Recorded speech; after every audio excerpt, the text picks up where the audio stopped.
నమస్తే, నేను Keshav. Welcome to prime debate. AP రాజధాని అంశం మలుపుల కథగా మారిపోయింది. ఎవరు ఊహించిన సమయంలో విభజన సమస్యల పరిష్కారం కోసం పెట్టబోయే సమావేశం ఎజెండాలో ఏపీ రాజధానికి స్థానం కల్పించింది కేంద్రం. సెప్టెంబర్ 27న జరిగే ఈ సమావేశంలో ప్రత్యేకంగా ఏపీ రాజధాని అభివృద్ధి, రాజధానికి ర్యాపిడ్ రైలు వంటి అంశాలను చేర్చింది. దీనికి కౌంటర్ అన్నట్టుగా అసెంబ్లీ సమావేశాల మొదటి రోజే ఆంధ్రప్రదేశ్ ప్రభుత్వం పాలన వికేంద్రీకరణపై చర్చ చేపట్టింది. 3 ముచ్చటని మళ్లీ చెప్పిన జగన్మోహన్ రెడ్డి ఆ అంశాన్ని అక్కడితో వదిలేయకుండా మరో అడుగు ముందుకు వేశారు. ఇన్నాళ్ళు హైకోర్టు తీర్పును ప్రస్తావించిన రాజధాని వాసులకి, విపక్షాలకి దెమ్మ తిరిగిపోయేలాగా సుప్రీంకోర్టు తలుపు తట్టారు.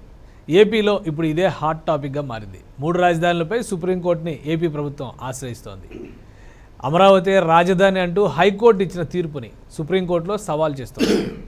రాజధానిపై చట్టాలు చేసే అధికారం అసెంబ్లీకి లేదన్న హైకోర్టు తీర్పు శాసన వ్యవస్థని నిర్వీర్యం చేయడమేనంటూ సర్కారు ఆందోళన వ్యక్తం చేసింది. తక్షణమే హైకోర్టు తీర్పుపై స్టే ఇవ్వాలని రాష్ట్ర ప్రభుత్వం కోరింది. గతంలో ఇచ్చిన తీర్పులో సిఆర్డీఏ చట్టం ప్రకారమే రాష్ట్ర ప్రభుత్వం వ్యవహరించాలంటూ హైకోర్టు సూచించింది. అలా చేయడం కూడా అసెంబ్లీ అధికారాలని ప్రశ్నించడమేనన్న ఏపీ ప్రభుత్వం వాదిస్తోంది. అభివృద్ధి వికేంద్రీకరణ కోసమే 3 రాజధానుల రూపకల్పనపై కసరత్తు చేస్తున్న తరుణంలో హైకోర్టు తీర్పుని అమలు చేయడం సాధ్యం కాదని ఏపీ సర్కార్ తేల్చి చెప్పేసింది. ఈ అంశంపైనే ఇవాళ ప్రైమ్ డిబేట్ చూద్దాం. ఈరోజు డిబేట్లో పార్టిసిపేట్ చేస్తున్నారు కేఎస్ ప్రసాద్ గారు, రాజకీయ విశ్లేషకులు, అలానే జనసేన పార్టీ నాయకులు శాంతి ప్రసాద్ గారు, తెలుగుదేశం పార్టీ నాయకులు ఆనంద్ సాగర్ గారు, బీజేపీ నాయకులు ఆంజనేయ రెడ్డి గారు మనతో లైవ్లో ఉన్నారు. ముందుగా ప్రసాద్ గారితో మాట్లాడదాం. ప్రసాద్ గారు, ఇప్పటి వరకు అందరూ అదే డిమాండ్ చేశారు. ఒకవేళ తీర్పు నచ్చకపోతే పైకోర్టుకి వెళ్ళండి. ఈరోజు పైకోర్టుకి వెళ్ళాలని ఒక డెసిషన్ తీసుకున్నారు. అమరావతి అంశం కానీ, ఏపీ రాజధాని అంశం కానీ ఒక కొలిక్కి వచ్చే వ్యవహారం కాదు. ఇది 2024 ఎన్నికల వరకు లైవ్లో ఉండేటువంటి రాజకీయ ఎజెండానా? ముందుగా 99 టీవీ ప్రేక్షకులకు నమస్కారం అండి. అలాగే ప్యానల్లో ఉన్న పెద్దలు మీకు కూడా నమస్తే అండి. కేశవ్ గారు, సార్, ఇది రిట్ ఆఫ్ మ్యాండమస్ అన్న తీర్పు కేంద్ర ప్రభుత్వానికి లేదంటే ఇక్కడ ఉన్న ప్రభుత్వానికి వర్తిస్తుందా, వర్తించాలన్నది మొదటి ప్రశ్న. రెండోది, సెప్టెంబర్ 27వ తారీఖు నాడు హోమ్ మినిస్టర్ గారు ఆధ్వర్యంలో నిర్వహించబోయే మీటింగ్కి కొత్త రాజధాని అన్న పదం అండ్ నిన్న సర్వే ఆఫ్ ఇండియా మ్యాపుల్లో కేటగారికల్గా అమరావతి ఏపీ స్టేట్ క్యాపిటల్ అని గుర్తించడం. ఈ 3 ఎక్కడైనా సింక్ అవుతున్నాయి మీరు చూడండి. సర్వే ఆఫ్ ఇండియా గుర్తించినప్పుడు కొత్త రాజధాని అనే పదం బీజేపీ హోమ్ మినిస్టర్ గారు కాకుండా దేశ హోమ్ మినిస్టర్ గారు కేటగిరికల్గా అమరావతి రాజధాని మీద మిగిలిన నిధులు ఇవ్వడానికో లేదా అభివృద్ధి చెందించడానికి ఏం చేయాలన్న పథకాన్ని ఎస్టాబ్లిష్ చేస్తూ చెప్తే గోరుతో పోయేది గొడ్డలతో. ఇక్కడ ఏమవుతుందంటేనండి, కండెంప్ట్ ఆఫ్ కోర్ట్ లీడ్ అవుతుంది. కండెంప్ట్ ఆఫ్ కోర్ట్ లీడ్ అవుతున్నప్పుడు ఏమవుతుందంటే దానికి ఉపశమనంగా మళ్ళీ సుప్రీంకోర్టులో ఛాలెంజ్ చేస్తే కాలయాపన. దీనికి తగ్గట్టు ఈ అపోజిషన్ పార్టీలందరికీ పనికాహార పథకంలా దీని మీద ఒక డిబేటు, ఒక డిస్కషన్. కొన్ని మాధ్యమాల్లో డైలీ సీరియల్ నడుస్తుంటాయి కదా, దానికే విభిన్నంగా ఇది కాక ఇంకో కొత్తది ఏంటంటే రేవంత్ రెడ్డి గారు ఒక ట్వీట్ చేసినట్టు ఇక్కడ ఏంటి తెలంగాణలో రాహుల్ గాంధీ గారి పాదయాత్రకి సంఘీభావం. అంటే ఇక్కడ టాస్క్ ఫిక్స్ అయ్యి ప్రతి ఒక్కరికి ఒక టాస్క్ ఇచ్చారు. ఆ టాస్క్ ప్రకారం ఇవాళ చూడండి పవన్ కళ్యాణ్ గారి బస్సు యాత్ర కూడా వాయిదా పడింది. వాళ్ళు కూడా ఎక్స్ప్లెనేషన్. ఇవన్నీ ఏంటంటే ఎప్పుడైతే ఇవన్నీ సింక్రనైజేషన్ జరిగి అందరూ ఏకతాటి మీద ఒకే గలం వినిపిస్తారో అది జరగదు. దానికి దీనికి లింక్ ఉంది. ఇవన్నీ లింకే సార్. మీకు ఒకటి గుర్తుంచుకోండి, నీ టాస్క్ నువ్వు ఈ పని చేయొద్దు, నీ టాస్క్ నువ్వు ఇదే ర్యాలీ చేసుకుంటూ ఉండు. ఇప్పుడు హైకోర్టు తీర్పు ఇచ్చిన తర్వాత కూడా ఎవరికి నిమ్మక నీరు. ఇప్పుడు మీరు కావాలంటే చూడండి, రిట్ ఆఫ్ మ్యాండమస్ తీర్పులో మీరు ఎక్కడైనా ఒక కోర్టు నేపథ్యంలో మా గురువు గారు శాంతి ప్రసాద్ గారు బాగా చెప్తారు. అలహాబాద్ కోర్టు ఇచ్చిన నేపథ్యం, తీర్పుని నేపథ్యాన్ని ఓటంకిస్తూ రిఫరెన్స్ టు దట్ అని ఇంకో దానికి ముడిపెట్టి మాడతారు కదా. ఈ రిట్ ఆఫ్ మ్యాండమస్ తీర్పుని ఎందుకు సెంట్రల్ గవర్నమెంట్ కానీ ఇక్కడ స్టేట్ గవర్నమెంట్లు కానీ వర్తింపజేసుకుని ముందుకెళ్ళట్లే? కేవలం టైం బౌండ్ అండి. ఈ టైం ఎలా కాలయాపన చేయాలి, ఎలా టైం కిల్ చేయాలి అన్న దానికి అందరికీ ఒక్కొక్క టాస్క్ ఇచ్చి ఎవరి పని అని చేయమంటున్నారు. సో ఇక్కడ ఏమవుతుంది, వీళ్ళు ఉద్యమాపరం, వీళ్ళు అసందర్భంగా వీళ్ళు తీసుకునే నిర్ణయాలు ఆగవు. దానికి తగ్గట్టు కోర్టు ఇక్కడ కింద కోర్టు ఇస్తే పైకోర్టు ఇస్తే మళ్ళీ పైకోర్టు ఇచ్చి. ఇప్పుడు మీకు ఇంకో మాట చెప్తా, ఇదే రూలింగ్ గవర్నమెంట్ నిజంగా అనుకుంటే సుప్రీంకోర్టుని హైకోర్టు ఇచ్చిన తీర్పు విత్ ఇన్ నో టైం వీళ్ళు ఛాలెంజ్ చేయొచ్చు కదా. ఇప్పుడు అన్నమాట దీనికోసం ఇక్కడ పోలోమన తెపేల బేచలో ఉన్న సలహాదారులందరూ ఇలాంటి దిక్కుమాల సలహాలు ఇస్తారు. ఇప్పుడు దీనికి చూడండి, వాళ్ళ బిల్లు బెటరు, ఓన్లీ డిస్కషన్. ఇప్పుడు చూడండి, ఈ సెషన్ అంతా పోయినట్టే. ఇక్కడ నిన్న అమర్నాథ్ గారు మాట్లాడిన మాటకి ఏమైనా అర్థం ఉందా? Academic year in what way they are concern with academic year. Next academic ఇయర్లో దాన్ని ముక్ చేస్తామంటే సెక్రటరీ ఎంప్లాయీస్ అందరికీ అక్కడ పిల్లల్ని స్కూల్లో జాయిన్ చేయడానికి ఏమైనా వెసులుబాట్లు కల్పిస్తున్నారా, లేకపోతే స్కూల్ గురించి ఏమైనా ఆలోచిస్తారా? అందరూ రేపు మాపు నాతో పాటు వృద్ధ కళాకారులు అందరూ రిటైర్ అయిపోయి బ్యాచ్ ఉన్నారు, రిక్రూట్మెంట్ అయిపోయి చాలా ఉండదు సెక్రటరీలో. సో ఇలాంటి వాళ్ళ గురించి అనవసరమైన విషయాలు చర్చనీయాంశాలు చేసుకుంటూ ఎంతంత టైం కిల్ చేస్తున్నారు చూడండి. పవిత్రమైన 5 సంవత్సరాల విలువైన సమయాన్ని అందరికీ ఎలా వేస్ట్ చేశారు చూడండి ఈ ప్రభుత్వం. దీని ప్రజాప్రభుత్వం అనాలా? ఇప్పుడు 151 సీట్లలోకి నేను అసెంబ్లీలో రాజధాని నిర్ణయించుకోలేకపోయినా అన్న మాట ఆయనతో చెప్పిస్తున్నారు. వీళ్ళు నువ్వు రాజధాని నిర్ణయిస్తావా అని వీళ్ళతో ఉద్యమం చేస్తూ వీళ్ళని చెప్తున్నారు. కోర్టు ఏమో ఆ గత ప్రభుత్వం తీసుకున్న నిర్ణయానికి అందరూ కట్టుబడి ఉండాలని తీర్పు ఇస్తుంది. ఇక్కడ ఎవరు ఏం చేస్తున్నామండి? ఇప్పుడు న్యాయ వ్యవస్థ నేను మీరు అందరూ మనం గౌరవించాలి, రాజ్యాంగాన్ని గౌరవించాలని మనందరికీ చెప్పి వీళ్ళు చేస్తున్న పని ఏంటండి? మీరు చెప్పండి సరే. ఎవరికైనా సరే ఒక టైం విలువ తెలుస్తుందా, ఏం జరుగుతుందో తెలుస్తుందా? వీళ్ళకి ఎంతసేపు చూడండి ఇడిది పడిదీపి. ఇప్పుడు అపోజిషన్ పార్టీలు అన్ని గలవిప్పి బీజేపీ ప్రభుత్వాన్ని ఏమనకుండా మళ్ళీ జగన్మోహన్ రెడ్డి గారిని తిట్టే నేపథ్యాన్ని క్రియేట్ చేశారు ఇక్కడ. అంటే only opposition party ruling party కొట్టుకోవడమే. అంటే ప్రాంతీయ పార్టీలు రెండు కొట్టుకు చేస్తుంటే అక్కడ కూర్చొని తమాషా చూస్తూ ఉంటారు. అంతేగాని ఒక్క పదం యాడ్ చేయరు. కొత్త రాజధాని అమరావతికి డబ్బులు ఇస్తున్నాం ఒక్క మాట అంటే అయిపోయింది. ఈ నెలకి ఛాలెంజ్ చేయగలరా హోమ్ మినిస్టర్ని? చేయరు. We have to read in between the lines. ఆ ఇన్ బిట్వీన్ ద లైన్స్ 8 సంవత్సరాలు బట్టి చదువుకుంటూనే వస్తున్నాం. రాష్ట్ర ప్రయోజనాలు పణంగా పెట్టి ఇన్ బిట్వీన్ ద లైన్స్ అర్థాలు పరమార్థాలు గ్రహించుకుని జీవితాలు తెల్లారబోతున్నాయి. రైట్ రైట్ శాంతిప్రసాద్ గారు, అసలు లీగల్గా రిట్ ఆఫ్ మ్యాండమస్ అంటే ఏంటి? ఇప్పుడు సడన్గా ఇన్ని రోజుల తర్వాత, అంటే ఆ రోజే సుప్రీంకోర్టుకి అప్పీల్ చేసే ఛాన్స్ ఉంది అనేటువంటి ఒక ప్రచారం జరిగింది. మళ్ళీ అధ్యయనం చేస్తున్నారన్నారు, లేదు ఈ తీర్పుని మేము శిరస వహిస్తున్నాం అన్నారు, అఫిడవిట్లు వేశారు, అన్నీ జరిగినాయి. రాజకీయంగా మాత్రం కొన్ని సవాళ్ళు ప్రతి సవాళ్ళు నిలిచినాయి. ఇప్పుడు సుప్రీంకోర్టు వైపు టర్న్ అవడం అనేది ఏ విధంగా చూడాలి? ఇది కాలయాపనలో భాగంగానే చూడాలా? ప్యానెల్లో ఉన్న పెద్దలకు సోదరులకు చూస్తున్నట్లు నమస్కారం. శాంతిప్రసాద్ గారు, కొన్ని విషయాలు నేను చాలా స్పష్టత వినపడుతుందండి. మీ దగ్గర ఇప్పుడు ప్రాబ్లం ఉంది చూసుకోండి. ఇప్పుడు ఓకే. ఇప్పుడు కేశవ్ గారు, మీకు ప్యానెల్లో ఉన్న సోదరులకు పెద్దలకు చూస్తున్న వీక్షకులకు నమస్కారం. నేను కొన్ని విషయాల మీద మటుకు చాలా స్పష్టత ఇవ్వదలుచుకున్నాను. ఎందుకంటే మా సోదరుడు ప్రసాద్ మొత్తం వ్యవహారం అంతా గందరగోళం చేశాడు. దాని ముందు నేను స్ట్రైట్ గా తీసుకోవాలి. ఇక్కడ ఎవడు కట్టుపోతులే లేరు. కట్టుపోతులు అంటే తెలుసు కదా, మన చిన్నప్పుడు వేళతో ఆడిచ్చేవాళ్ళు. అటువంటి వాళ్ళు ఎవడు లేడు. కానీ ఆడుతున్నారు. మీ ఊహది, మీ ఊహది సోదరాది, మీ ఊహది. ఇక్కడ కట్టుపుత్లీలు అయితే ఎవరు లేరు. అసలు జనసేన పార్టీ యొక్క విజయదశమి యాత్ర వాయిదా పడిందని ఒక పెద్ద ఛానల్లో మటుకు వచ్చింది. అది అన్కన్ఫర్మ్ న్యూస్. అఫీషియల్ గా మాకు ఎంతమంది న్యూస్ రాలా. మాకు ఏ న్యూస్ అయినా అఫీషియల్ గా మాకు వస్తుంది. ఇంత మటుకు ఎటువంటి న్యూస్ లేదు పార్టీ నుంచి. సో సెకండ్ థింగ్ అది.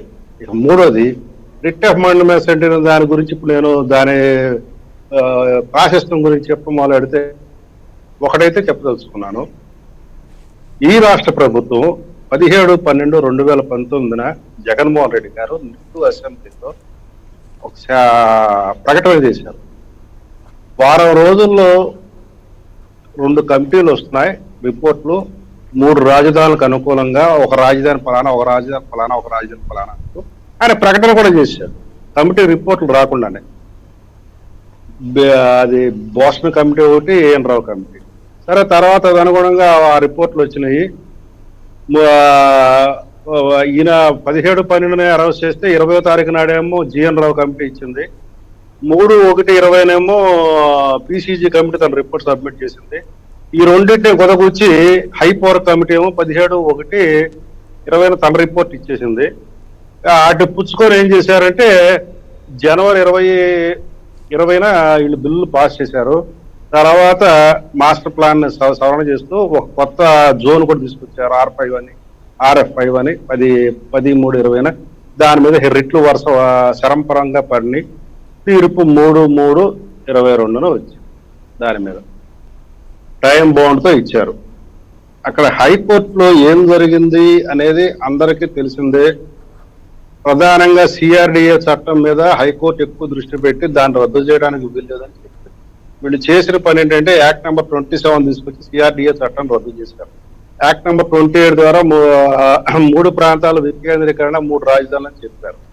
యాక్ట్ నెంబర్ 27, 28 ప్రధానంగా 27 మీరు రద్దు చేయడం చెల్లబోటు కాదు అని చెప్పేసి హైకోర్టు చాలా విస్పష్టంగా చెప్పింది. ఇప్పుడు దాని మీదే ముట్టుకోవడానికి మళ్ళీ ప్రయత్నం చేయబోతున్నారు. ఏది మళ్ళీ పేదలందరూ అక్కడ ఇళ్ళు ఇవ్వాలనే ఉద్దేశం. సరే వాళ్ళు ఏం చేస్తారో ఎట్లా చేస్తారో అది మనకు అనవసరం రాష్ట్ర ప్రభుత్వం. ఎందుకంటే వాళ్ళకి లెజిస్లేటివ్ కాంపిటెన్స్ అంటే ఏంటి, లెజిస్లేటివ్ కెపాసిటీ అంటే ఏంటి, లెజిస్లేషన్ ఎఫెక్టివ్ ఏ రకంగా తీసుకెళ్ళిన దాని మీద అసలు వాళ్ళకి అవగాహన లేదు, సోయా లేదు. వాళ్ళు ఎందుకు పవర్లోకి వచ్చారో వాళ్ళకి తెలియదు. వచ్చారు పవర్లోకి, అయిపోయింది అంతే. వాళ్ళు టార్గెట్ రీచ్ అయిపోయారు. పవర్లోకి వచ్చిన తర్వాత ఏం చేయాలో దాని మీద వాళ్ళకి అవగాహన లేదు. సరే అది అట్లా వదిలేసేద్దాము. కంటిన్యూస్ గా మాండమస్ అనేది హైకోర్టు ఇచ్చింది. అంటే నిరంతరము పర్యవేక్షణ ఉంటుంది. నెల రోజుల్లోపు ఈ పని, 3 నెలల్లోపు ఈ పని, 6 నెలల్లోపు ఈ పని చేయమని అడిగింది. 6 నెలలు దాటిపోయినాయి. ఇప్పటి వరకు సుప్రీంకోర్టు తీర్పు తలుపు తట్టలేదు. అక్కడ ఇంకొక అత్యద్భుతమైన తీర్పు ఏం చెప్పిందంటే హైకోర్టు, అసలు 3 రాజధానుల గురించి నీకు చట్టం చేసే హక్కే లేదని చెప్పింది. నువ్వు మొట్టమొదటిగా ప్రశ్నించాల్సింది దాన్ని, సుప్రీంకోర్టుకు పోయి ప్రశ్నించాల్సింది దాన్ని. కానీ ఆల్రెడీ సుప్రీంకోర్టులో రైతులు కేవెట్లు వేసుకుని కూర్చున్నారు. నేను ఇందాక చూసాను, మళ్ళీ రెండోసారి కూడా కేవెట్లు వేసి కూర్చున్నారని చెప్పేసి. సో కేవెట్లు కన్నా వేసి ఉంటే వీళ్ళు అనుకున్నట్టుగా ఇమ్మీడియట్ గా స్టే ఆర్డర్లు రావు. వాళ్ళకి నోటీసులు ఇవ్వాలా. ప్రతివాదులైన రైతులందరికీ కూడా, ఎవరైతే కింద కోర్టులో పిటిషనర్లు ఉన్నారో వాళ్ళందరికీ నోటీసులు ఇవ్వాలా. ఇది లీగల్ పొజిషన్. రెండోది, దీన్ని డిలేతో వేశారు. అసలు అనుకున్న సమయంలో వెళ్ళేది కాబట్టి ఆ డిలే కూడా కంటిన్యూ అవుతూ అవి ఎలా అయిన తర్వాత మాట రిట్ పిటిషన్ ఎలా అవుతుంది. వీళ్ళు వేసిన ఎస్ఎల్పీలు కానీ whatever inform they have fight, ఇవన్నీ ఎలా అవ్వాలంటే ఇవన్నీ ఈ కర్మకాండ అంతా జరగాల. ఇప్పుడు ఇది ఎందుకు తీసుకొచ్చారు సీన్లో కంటే, ఇందాక ప్రసాద్ గారు అంశ మాత్రంగా సృష్టించి వదిలేశారు. రేపు 27వ తారీఖు నాడు కేంద్ర ప్రభుత్వము ఈ అమరావతి రాజధాని అనే దాని మీద, నిర్మాణం మీద ఏం చేయాలి, అసలు ఆంధ్రప్రదేశ్ గురించి ఏం చర్చించాలనే దాని మీద ఒక ఫోకస్ పెట్టింది. ఆ ఫోకస్ పెట్టి ఆ అంశాలు బయటకు వస్తే అది బీజేపీకి అడ్వాంటేజ్ అవుతుంది. అది వెళ్ళటానికి ఈ స్వతారమ జగన్ రెడ్డికి ఇష్టం లేదు. ఇక అమరావతి రైతులేమో ఉద్యమ బాట బట్టి అమరావతి టు అరసవల్లిని పెట్టారు. వాళ్ళకేమో అప్రతిహతంగా హారతులు అందుకుంటున్నారు. ప్రతి చోట హారతులు అందుకుంటున్నారు. ఎక్కడా కూడా ఘర్షణలు రావట్లా. ఘర్షణ క్రియేట్ చేయాలని పోలీసులు ప్రయత్నం చేసినా కూడా వీళ్ళు ఘర్షణ పడతల్లా. దాంతో వాళ్ళకి ఏం చేయాలో అర్థం కావట్లా. పైగా మా ముఖ్యమంత్రి ఒక మంగమ్మ శపథం చేశాడు. దసరా కల్లా వెళ్ళి నేను విశాఖపట్నం నుంచి పాలన చేస్తానని. నువ్వు చేసుకో స్వామి, అక్కడ పోవు, నువ్వు ఒక ఆఫీస్ తీసుకో, అక్కడి నుంచి కూర్చొని నువ్వు పాలన చేయి. ఎవడు కాదన్నాడు? సెక్రటరీలందరినీ తెప్పించుకొని అక్కడ కూర్చొని సంతకాలు పెట్టు. నువ్వు కూర్చున్న చోట రాజధాని అవుతుందని నువ్వు అనుకుంటే అది నీ భ్రమ తప్ప ఎదుటివాడు అది వాస్తవం కాదు కదా. నువ్వు భ్రమంలో బతుకుతానంటే నువ్వు భ్రమంలో బతుకు, కానీ అది భ్రమ, అది వాస్తవాలు కావు. కాబట్టి విశాఖపట్నం ఎగ్జిక్యూటివ్ క్యాపిటల్ చేస్తానంటే ఏదో చిన్నప్పుడు ఒక పిల్లోడు ఏదో కలలు కన్నట్టుగా అట్లానే తయారవుతుంది. ఇతను ఇంకా 20 నెలలు లోపేకి వచ్చాడు. ఇక ఈ వచ్చిన టైంలో ప్రజల సానుభూతి పొందాలి. మొన్న ఏం చెప్పాడు? తొడగొట్టారు, వైసీపీ అధికార ప్రతినిధులను తొడగొట్టారు. మేము శాసనసభలో మేము బిల్లులు ప్రవేశపెడుతున్నాం, నూతన బిల్లులు అని చెప్పారు. బిల్లులు ప్రవేశపెట్టారా? పోనీ చర్చ సక్రమంగా చేశారా? ఏదీ జరగలేదు. వాళ్ళకి ఏంటంటే ఏదో కోట శ్రీనివాసరావు సినిమా ఒకటి ఉంటుంది, శత్రువు అని, దాంట్లో ఏది జరిగినా భ్రమే భ్రమే భ్రమే అంటాడు చూసారా. అట్లాగే ఈయన కూడా ఇక ఆ ఊహల్లో పడిపోయి ఉన్నాడు. 3 రాజధానులు, నేను విశాఖపట్నం నుంచి పాలన. నువ్వు కలలు కాను, నీ కళ ఒకటి అంటే శాంతిప్రసాద్ గారు, ఇప్పుడు సుప్రీంకోర్టులో ఈ ఇష్యూని రేజ్ చేయడం వలన సెప్టెంబర్ 27వ తారీఖు జరిగేటువంటి సమావేశంలో ఇబ్బందులు ఎదురయ్యే అవకాశం ఉందా? ఇష్యూ కోర్టులో ఎటువంటి ఇబ్బందులు ఉండవు. మామూలుగా రొటీన్ గా ఇంటర్వ్యూ కూడా కూడదు. అసలు దానికి దీనికి సంబంధమే లేదు. వీళ్ళు ఏంటంటే ఒక పిచ్చ మీడియాతో, అది పచ్చ మీడియా అని ఇంకో నీలి మీడియా అని ఒక ఉన్మాదమైన యొక్క డిస్కషన్ నడుపుతున్నారు. ప్రసాద్ అన్న మాట బట్టి ఆ మాట నేను పూర్తిగా అంగీకరిస్తాను. రాష్ట్రాన్ని సవ్యమైన దిశలో వస్తారు. ప్రజల సమస్యల మీద కాకుండా ఇటువంటి పిచ్చ విషయాల మీద డిస్కషన్, డిబేట్లు పెట్టి మన మైండ్ డైవర్షన్ చేసి మన మైండ్ అంతా వండి వార్చే విధానంతో ఒప్పినంత మ్యానుఫ్యాక్చర్ ఒప్పినంత తయారయ్యేలాగా మనల్ని ఒక ఎర్రి గొర్రెలా తయారు చేయాలని రాష్ట్రం మొత్తాన్ని, ప్రజల్ని 2 మీడియా సంస్థలు, అంటే 2 రకాల వర్గాలకు చెందిన మీడియా సంస్థలు కంకణం కట్టుకుని అందులో ట్రాప్ లో మనం పడడానికి తీసుకొస్తారు. మనం పడకుండా ఈ ప్రభుత్వాన్ని ప్రజా సమస్యల మీద మాత్రమే దృష్టి పెట్టేలా చేయగలిగితే థర్డ్ ఫోర్స్ అయిన మేము కానీ, భాజపా కానీ ప్రజలు ఎక్కడికి ఇది ఎవరు, ప్రజలు కరెక్ట్ గా లైన్ లోనే ఉంటారు. నాకు తెలిసి ప్రజలు ఇంకా లైన్ లోనే ఉన్నారు, సమయం కోసం వేచి చూస్తున్నారు. ఈ వెర్రి మొర్రి పిచ్చి పాలన పోవటానికి దానికి చరమగీతం పాడతారు. రైట్ రైట్ ఆంజనేయ రెడ్డి గారు, ఏం జరుగుతుంది? సెప్టెంబర్ 27 టార్గెట్ ఏనా? ఈ రీజన్స్ అంటే ఇప్పటివరకు ప్రభుత్వం అసలు సుప్రీంకోర్టు అనేటువంటి మాటే మాట్లాడలేదు. ఒకవేళ ఆ ప్రస్తావన తెచ్చేటువంటి అంశం ఉంటే జగన్మోహన్ రెడ్డి గారు ప్రసంగంలో అయినా ప్రస్తావించి ఉండేవాళ్ళేమో. ఇప్పుడు సడన్గా ఈ సుప్రీంకోర్టు టర్న్ అనేది కేవలం కేంద్రం తీసుకున్నటువంటి ఎజెండాని డిస్టర్బ్ చేయడం కోసమే జరుగుతున్న ప్రయత్నమా? కేశవ్ గారు, అందరికీ నమస్కారాలు. శాంతి ప్రసాద్ గారు చాలా సీనియర్ న్యాయవాది, వారు చాలా ఒక లాయర్గా చాలా అనుభవజ్ఞులు. వారు చాలా విషయాల క్రోనలాజికల్ ఆర్డర్లో ఏ రోజు ఏం జరిగిందని స్పష్టంగా చెప్పారు. ఈరోజు నేను గుడివాడ అమర్నాథ్ గారు పరిశ్రమల శాఖ మంత్రి పత్రికా ప్రెస్ కాన్ఫరెన్స్ చూశాను నేను. ఆయన ఏమన్నారంటే, శ్రీకృష్ణ కమిటీ రిపోర్ట్ రాకముందే అమరావతి రాజధానిగా ప్రకటించేశారు అన్నట్టుగా ఏదో ఒక ఆరోపణ చేశారు. మరి ఆ విషయం ఏ రోజు ప్రతిపక్షంలో ఉన్నప్పుడు వీళ్ళు మన వైసీపీ పార్టీ కూడా మాట్లాడలేదు, శివరామకృష్ణ ఏ రోజు దాన్ని క్వశ్చన్ చేయలేదు. ఎస్ సార్ శివరామకృష్ణ కమిషన్ ఏ రోజు క్వశ్చన్ చేయలేదు.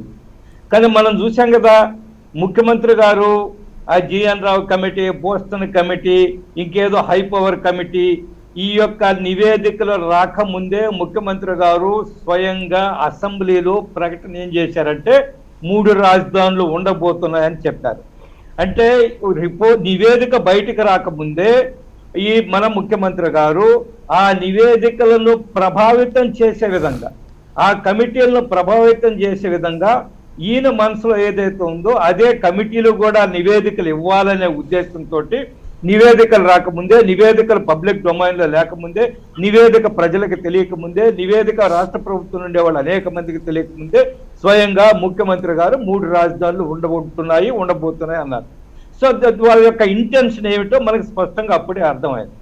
రెండవది, మీరు ఈరోజు 27వ తేదీ కేంద్రంలో కేంద్రం దగ్గర మీటింగ్ జరగబోతుంది. సెంట్రల్ గవర్నమెంట్ ప్లస్ ప్రభుత్వ అధికారులు విభజన చట్టంలో ఉండే అనేక పెండింగ్ విషయాల్లో కూడా చర్చిస్తూ, అందులో రాజధాని కూడా a capital city, the capital city, not capital cities, అందువల్ల దాని విషయం కూడా మేము చర్చిస్తామని చెప్పిన తర్వాత రాష్ట్ర ప్రభుత్వం యొక్క ఆలోచనలో, రాష్ట్ర ప్రభుత్వం ఎన్నుముకలో కొంత భయాందోళన ప్రారంభమయ్యాయి.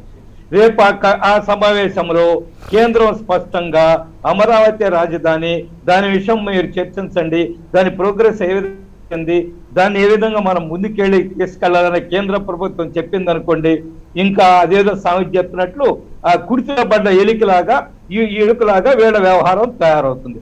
అందువల్ల ఏం చేశారు, ఒకవేళ అటువంటిది ఏదైనా జరిగితే ఆ సమావేశంలో మేము కోర్టుకి వెళ్ళున్నాము, కోర్టులో ఏం వస్తుందో చూద్దామండి అని చెప్పే అవకాశం ఉంది. ఒక ఎల్బి దాన్ని ఒక కుంటి సాకు చూపించుకోవడానికి అవకాశం ఉంది. ఏదైనా కోర్టు స్పష్టంగా చాలా సార్లు మనం ఏదైనా సమస్యలు వచ్చినప్పుడు ఇద్దరి మధ్య ఏదైనా ప్రాబ్లము ఆస్తి తగాదాలా ఇంకేదో తగాదాలు వచ్చినప్పుడు ఏం చెప్తారంటే, నేను కోర్టుకి వెళ్ళున్నానండి, కోర్టులో ఏమి తీర్పు వస్తుందో దాని ప్రకారం కట్టుబడి ఉందామని చెప్తారు. అదే స్ట్రాటజీని రాష్ట్ర ప్రభుత్వము అమలు చేయడం కోసం రేపు 27వ తేదీ జరిగే సమావేశంలో ఏదన్నా ఒకవేళ ఈ లోపల స్టే చేస్తుందా సుప్రీంకోర్టు వేచి చూడాలి. ఎందువల్లంటే కేవీఎట్ చేస్తున్నారు కదా రైతులు, అందువల్ల అంత తేలిగ్గా స్టే వస్తుందని నేను అనుకోవడం లేదు. 27వ తేదీ లోపల ఒకవేళ రాకుంటే మేము కోర్టులో దాన్ని సవాల్ చేస్తున్నాము, కోర్టు తీర్పు ఏమవుతుందో చూద్దాము అని ఒక కుంటి సాకుతోటే బయటపడేదానికే కేంద్రం నుంచి ఒత్తిడి నుంచి తప్పించుకోవడానికి ఏమన్నా ఒక స్ట్రాటజీ చేశారని ఒక అనుమానం ఉంది. ఏది ఏమైనప్పటికీ కూడా ఈరోజు నేను అనేక సార్లు చెప్పున్నాను, మా సుజనా చౌదరి గారు సీనియర్ బీజేపీ నాయకులు, మాజీ కేంద్ర మంత్రి చాలా స్పష్టంగా చెప్పారు, అమరావతి రాజధానిని 1 ఇంచు కూడా కదల్చలేరని చెప్పారు. అది ఖచ్చితంగా నాకు పూర్తి విశ్వాసం ఉంది. శాంతి ప్రసాద్ గారు కూడా చాలా విశ్వాసంతో ఉన్నారు, మాకు పూర్తి విశ్వాసం ఉంది. అమరావతిని ఏమీ కదలలేదు, అమరావతి పూర్తి స్థాయి రాజధాని, full fledged capital is Amaravati is there, Amaravati will be there, nobody can question, nobody can remove ఈ ఫుల్ ప్రింటెడ్ క్యాపిటల్ సిటీని. ఒకటి. రెండోది, మొదటి రోజు అసెంబ్లీ సెషన్స్ ప్రారంభమైన రోజు ముఖ్యమంత్రి గారు ఎంత అర్ధరగా నిన్న కూడా చాలా అబద్ధాలు మాట్లాడారు, అర్ధరహితంగా మాట్లాడారు. వైసీపీ నాయకులు డిబేట్ లో నేను క్యాపిటల్ సిటీ మీద మొదటి రోజు అసెంబ్లీ ప్రారంభోత్సవం రోజు మాట్లాడిన మాటలో మేము 52,000 ఎకరాల అభివృద్ధి కోసమే కట్టుబడిలేము, అదే కాదు అభివృద్ధి అంటే 3.5 కోట్ల ఎకరాల అభివృద్ధిని మేము చేయాలనుకుంటున్నాం. ఏ విధంగా ఎవరు అభ్యంతరం చెప్పారు? చేసిపోయి సెక్రటరియట్ విశాఖపట్నంలో పెడితే 3.5 కోట్ల అభివృద్ధి ఎకరాల అభివృద్ధి ఏ విధంగా జరుగుతుంది? విశాఖపట్నం ఆల్రెడీ చాలా ద్వంద్వ మాటలు మాట్లాడుతుంటారు. మేము ఎనుగుపడ్డ ప్రాంతాల అభివృద్ధి మీకు ఇష్టం లేదంటారు. ఒకవైపు విశాఖపట్నం చాలా అభివృద్ధి చెందిన సిటీ, అది ఇంకా అభివృద్ధి చెందుతూ ఎక్కడికో పోతుందని ముఖ్యమంత్రి గారు చెప్పారు. నేనేమంటున్నా అంటే, మీరు అభివృద్ధి చెందిన ప్రాంతాల్లో లేదా మౌలిక వసతుల ప్రాంతాల్లో పెట్టదలుచుకుంటే విశాఖపట్నం 25 లక్షల పైగా జనాభా ఉంది. అన్ని జిల్లా కేంద్రాలు, అన్ని పట్టణాల్లో అతి తక్కువ జనాభా ఉండేది ప్రకాశం జిల్లా. మీరు అక్కడ పెట్టి ఉండొచ్చు, ఆ ప్రకాశం ఎక్కడికో వెళ్ళి ఉండేది కదా. ఇవన్నీ కూడా వాళ్ళ యొక్క తప్పుడు నిర్ణయాల్లో, వాళ్ళ యొక్క తప్పుడు ఆలోచన. ఒకటి, ఆర్థిక ప్రయోజనాల కోసమే పెడుతున్నారు. దీన్ని కప్పిపుచ్చుకోవడం కోసం ఈ రోజు రకరకాల కథలు చెప్తున్నారు, రకరకాల అబద్ధాలు చెప్తున్నారు. రకరకాలుగా ఈ సిఆర్డిఏ చట్టాన్ని సవరించడం ద్వారా, కొత్త సెక్షన్ చేర్చడం ద్వారా అక్కడ మేము పేదలకు ఇల్లు ఇస్తుంటే మీరు దీన్ని ఎందుకు వ్యతిరేకిస్తారు, మీరు పేదల వ్యతిరేకం, ఈ కొత్త డ్రామాలకు తెరలేపుతున్నారు. ఇవేవి ఫలించవు, ఇవేవి మెటీరియలైజ్ కావు. ఖచ్చితంగా అమరావతి రాజధాని కొనసాగుతుంది. ఇందులో ఎటువంటి అనుమానం లేదు. ఎన్ని డ్రామాలు ఆడినా, ఎన్ని అబద్ధాలు చెప్పినా, రకరకాలుగా రైతులను ఎంత ఇబ్బంది పెట్టినా, రైతుల పాదయాత్ర మీద ఎంత దుష్ప్రచారం చేసినా, ఒక ప్రాంతం ప్రజలకు రెచ్చగొట్టడానికి ప్రయత్నం చేస్తున్నారు. ఉత్తరాంధ్ర ప్రజల్ని రెచ్చగొట్టి రైతుల మీద ఏదన్నా వాళ్ళు ఇప్పటికే ఎక్కడెక్కడో ఫ్లెక్స్లు పెట్టారంటున్నారు. ఎక్కడ కూడా గత రైతుల పాదయాత్ర చాలా అద్భుతంగా జరిగింది. ఆనంద్ సాగర్ గారితో మాట్లాడదు. ఆనంద్ సాగర్ గారు, ఈ సుప్రీంకోర్టుకి వెళ్లాలనేటువంటి నిర్ణయాన్ని తెలుగుదేశం పార్టీ ఏ విధంగా చూస్తుంది? రైతుల పాదయాత్రలో కూడా రాజకీయం లేదంటే విపక్షాలు, ముఖ్యంగా తెలుగుదేశం పాత్ర ఉండడాన్ని ప్రభుత్వం లేదా వైసీపీ జీర్ణించుకోలేకపోతుందా? ఎందుకు పదే అమరావతి విషయంలో టర్న్ల మీద టర్న్లు, యూటర్న్లు కాదు ఎన్ని టర్న్లు జరుగుతుందో కూడా అర్థం కాని పరిస్థితి ప్రజలకు ఈరోజు ఎందుకు ఏర్పడుతుంది? కేశవ్ గారు, మీకు మిగతా ప్యానల్ పెద్దలకి అందరికీ హృదయపూర్వక నమస్కారాలండి. ముందుగా కేంద్ర ప్రభుత్వం ఈ అమరావతి క్యాపిటల్ విషయంలో చొరవ తీసుకుంటున్నందుకు, ఫోకస్ పెడుతున్నందుకు కేంద్ర ప్రభుత్వాన్ని మనస్ఫూర్తిగా తెలుగుదేశం పార్టీ తరఫున అభినందిస్తూ, ఈ గందరగోళానికి కారణం కేవలం ముఖ్యమంత్రి యొక్క అహంకారం, అభిజాత్యం, అతిశయం, అక్కసు. ఒక ప్రాంతంలో రాజధాని ఉండకూడదు, ఆ ప్రాంతంలో ఒక కులం అధికంగా ఉంది అంటే ఒక క్యాస్ట్ మీద, ఒక ప్రాంతం మీద కక్ష కట్టి రాజధాని అనేది రాష్ట్రానికి లేకుండా చేయాలనే ఒక కుట్రపూరితమైనటువంటి, నేరపూరితమైనటువంటి, దుర్దేశపూరితమైనటువంటి ముఖ్యమంత్రి వైఖరి. ఇప్పటికే హైకోర్టు తీర్పుతో ఈ రాష్ట్ర ప్రభుత్వం పై దుస్తులు ఓడదీసింది. రేపు సుప్రీంకోర్టు లో దుస్తులు కూడా పారేస్తారు. No doubt at all.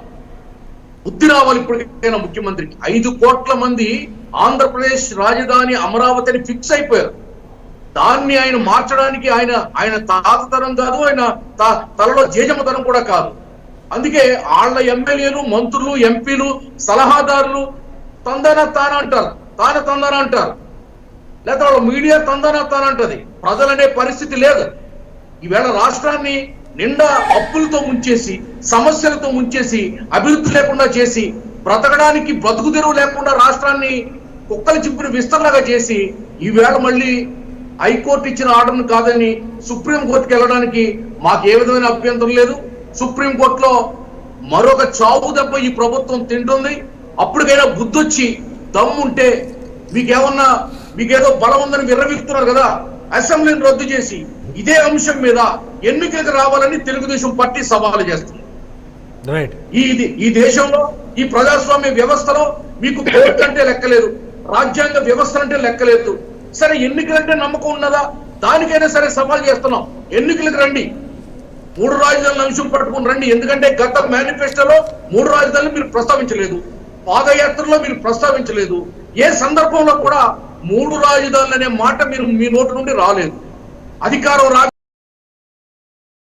ఎక్కగానే కళ్ళు నెత్తికెక్కి ఈ రాష్ట్రాన్ని నాశనం చేసే ఉద్దేశంతో మూడు రాజధానులు ఒక పనికిమాలినటువంటి అజెండా తీసుకొచ్చి ఈ రాష్ట్రాన్ని 3.5 ఏళ్లుగా దగా చేస్తున్నారు, దోచుకు తింటున్నారు.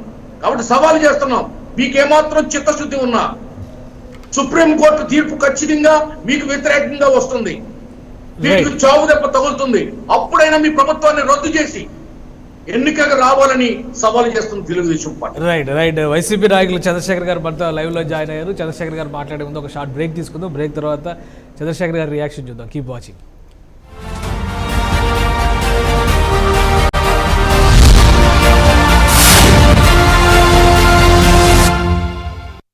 భారతదేశాన్ని ప్రపంచంలో అగ్రగామిగా నిలబెడుతున్న దీక్షాపరుడు మన ప్రియతమ ప్రధానమంత్రి గౌరవనీయులు శ్రీ నరేంద్ర మోదీ గారికి జన్మదిన శుభాకాంక్షలు తెలియజేస్తూ గారపాటి చౌదరి తపన, ఏలూరు పార్లమెంట్. మూలల్లో భారతదేశ ఖ్యాతిని ఇనుమడింపజేస్తూ దేశాన్ని విశ్వగురువుగా మారుస్తున్న మా ఆరు ప్రాణం respected and honourable prime minister of India Shri Narendra Modi గారికి హ్యాపీ బర్త్డే. ఇట్లు కొంగులవీటి విష్ణువర్ధన్ రెడ్డి, ప్రకాశం జిల్లా బీజేపీ యువ మోర్చా.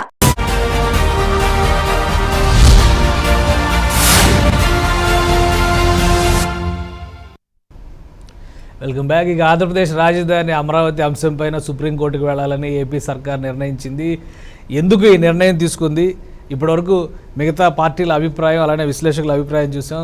వైసీపీ నాయకులు ఏం చెప్తారో చూద్దాం. చంద్రశేఖర్ గారు ఎందుకని సడన్గా ఈ నిర్ణయం చాలా రోజుల తర్వాత, అంటే జడ్జిమెంట్ వచ్చిన వెంటనే వెళ్ళే అవకాశం ఉంది అనేటువంటి చర్చ ఒకవైపు, తర్వాత చట్టాలను ఉపసంహరించుకోవడం, మరోవైపు సిఆర్డీఏను పునరుద్ధరించడం, ఇవన్నీ జరిగిన క్రమంలో సీఎం గారి స్టేట్మెంట్ ఇచ్చిన తర్వాత సుప్రీంకోర్టు అనే యాంగిల్ ఎవరు ఊహించలా. సడన్గా ఈ నిర్ణయం ఎందుకు తీసుకోవడం జరిగింది? రీజన్ ఏదైనా ఉందా? సెప్టెంబర్ 27వ తారీఖు సమావేశంతో లింకప్ చేసి కొన్ని వార్తలు, ఊహాగానాలు చెలరేగుతున్నాయి. ఏం చెప్తారు? అందరికీ నమస్కారం సార్. ప్యానెల్లో ఉన్న సభ్యులకి, లైవ్లో పార్టిసిపేట్ చేస్తున్న ప్రేక్షకులకి, చూస్తున్నటువంటి వాళ్ళందరికీ కూడా నా హృదయపూర్వక నమస్కారాలు. చాలాసేపటి నుంచి విన్నాం సార్, ఏవేవో తెలుగుదేశం పార్టీ నాయకులు, విశ్లేషకులు అందరూ చాలా చెప్పారు. మా నినాదం ఒకటే సార్, సంక్షేమం, అభివృద్ధి అన్ని ప్రాంతాలకు వెళ్ళాలి అనేది. నిన్న మా సీఎం గారు కూడా అసెంబ్లీలో అదే చెప్పారు. ఇప్పుడు రాజధాని అమరావతి అని వాళ్ళు డిసైడ్ అవుతున్నారు, రాజధాని అమరావతి అని కేంద్రం కూడా డిసైడ్ అయి ఉండాలిగా. 5 సంవత్సరాలు పరిపాలించినటువంటి తెలుగుదేశం పార్టీ 2014 నుంచి 2019 వరకు కేంద్రం నోటిఫై చేస్తూ ఏమన్నా పిన్ కోడ్ ఏమన్నా జారీ చేసిందా? అంటే 5 సంవత్సరాలు కేవలం నోటిఫై చేయడానికి పట్టినటువంటి రాజధానికి 3,000 కోట్లు ఖర్చు పెట్టామని లెక్కలు చూపించారు. అంటే దానిలో 3,000 కోట్లు వాటిల్లో ఎంత వాళ్ళు ప్లాన్లకి వాటికి ఖర్చు పెట్టారనేది అందరికీ తెలిసిన విషయం. అక్కడ 1,700 కోట్లు ఖర్చు భవనాలకి వాటికి ఖర్చు పెట్టినట్టుగా చూపిస్తున్నారు. ఎక్కడుంది సార్? ఇవాళ అమరావతి డెవలప్ అయిందా? 5 సంవత్సరాల్లో మనం చేయగలిగామా? 5 సంవత్సరాల్లో మీ ప్రభుత్వం ద్వారా అమరావతికి మీరు ఏ రకమైనటువంటి అభివృద్ధిని తీసుకొచ్చి పెట్టారు? 5 సంవత్సరాల్లో చూపించలేనటువంటి నగరాన్ని, సింగపూర్ లాంటి గొప్ప నగరాన్ని కట్టి చూపిస్తానని తెలుగుదేశం పార్టీ చెప్పి 5 సంవత్సరాలు తోకముడుచుకొని వెళ్ళిపోయింది 5 సంవత్సరాల తర్వాత. అలాంటి పరిస్థితిలో మళ్ళీ ఇంకెన్ని సంవత్సరాలు వెయిట్ చేస్తాం సార్? ఎంత బడ్జెట్ పడుతుంది? 1,00,000 కోట్ల పైచిలకు 1,20,000 కోట్ల బడ్జెట్ తోటి నిర్మించాలనుకునేటువంటి నగరాన్ని 1,700 కోట్లతోటి ఎంతవరకు చేయగలిగారు?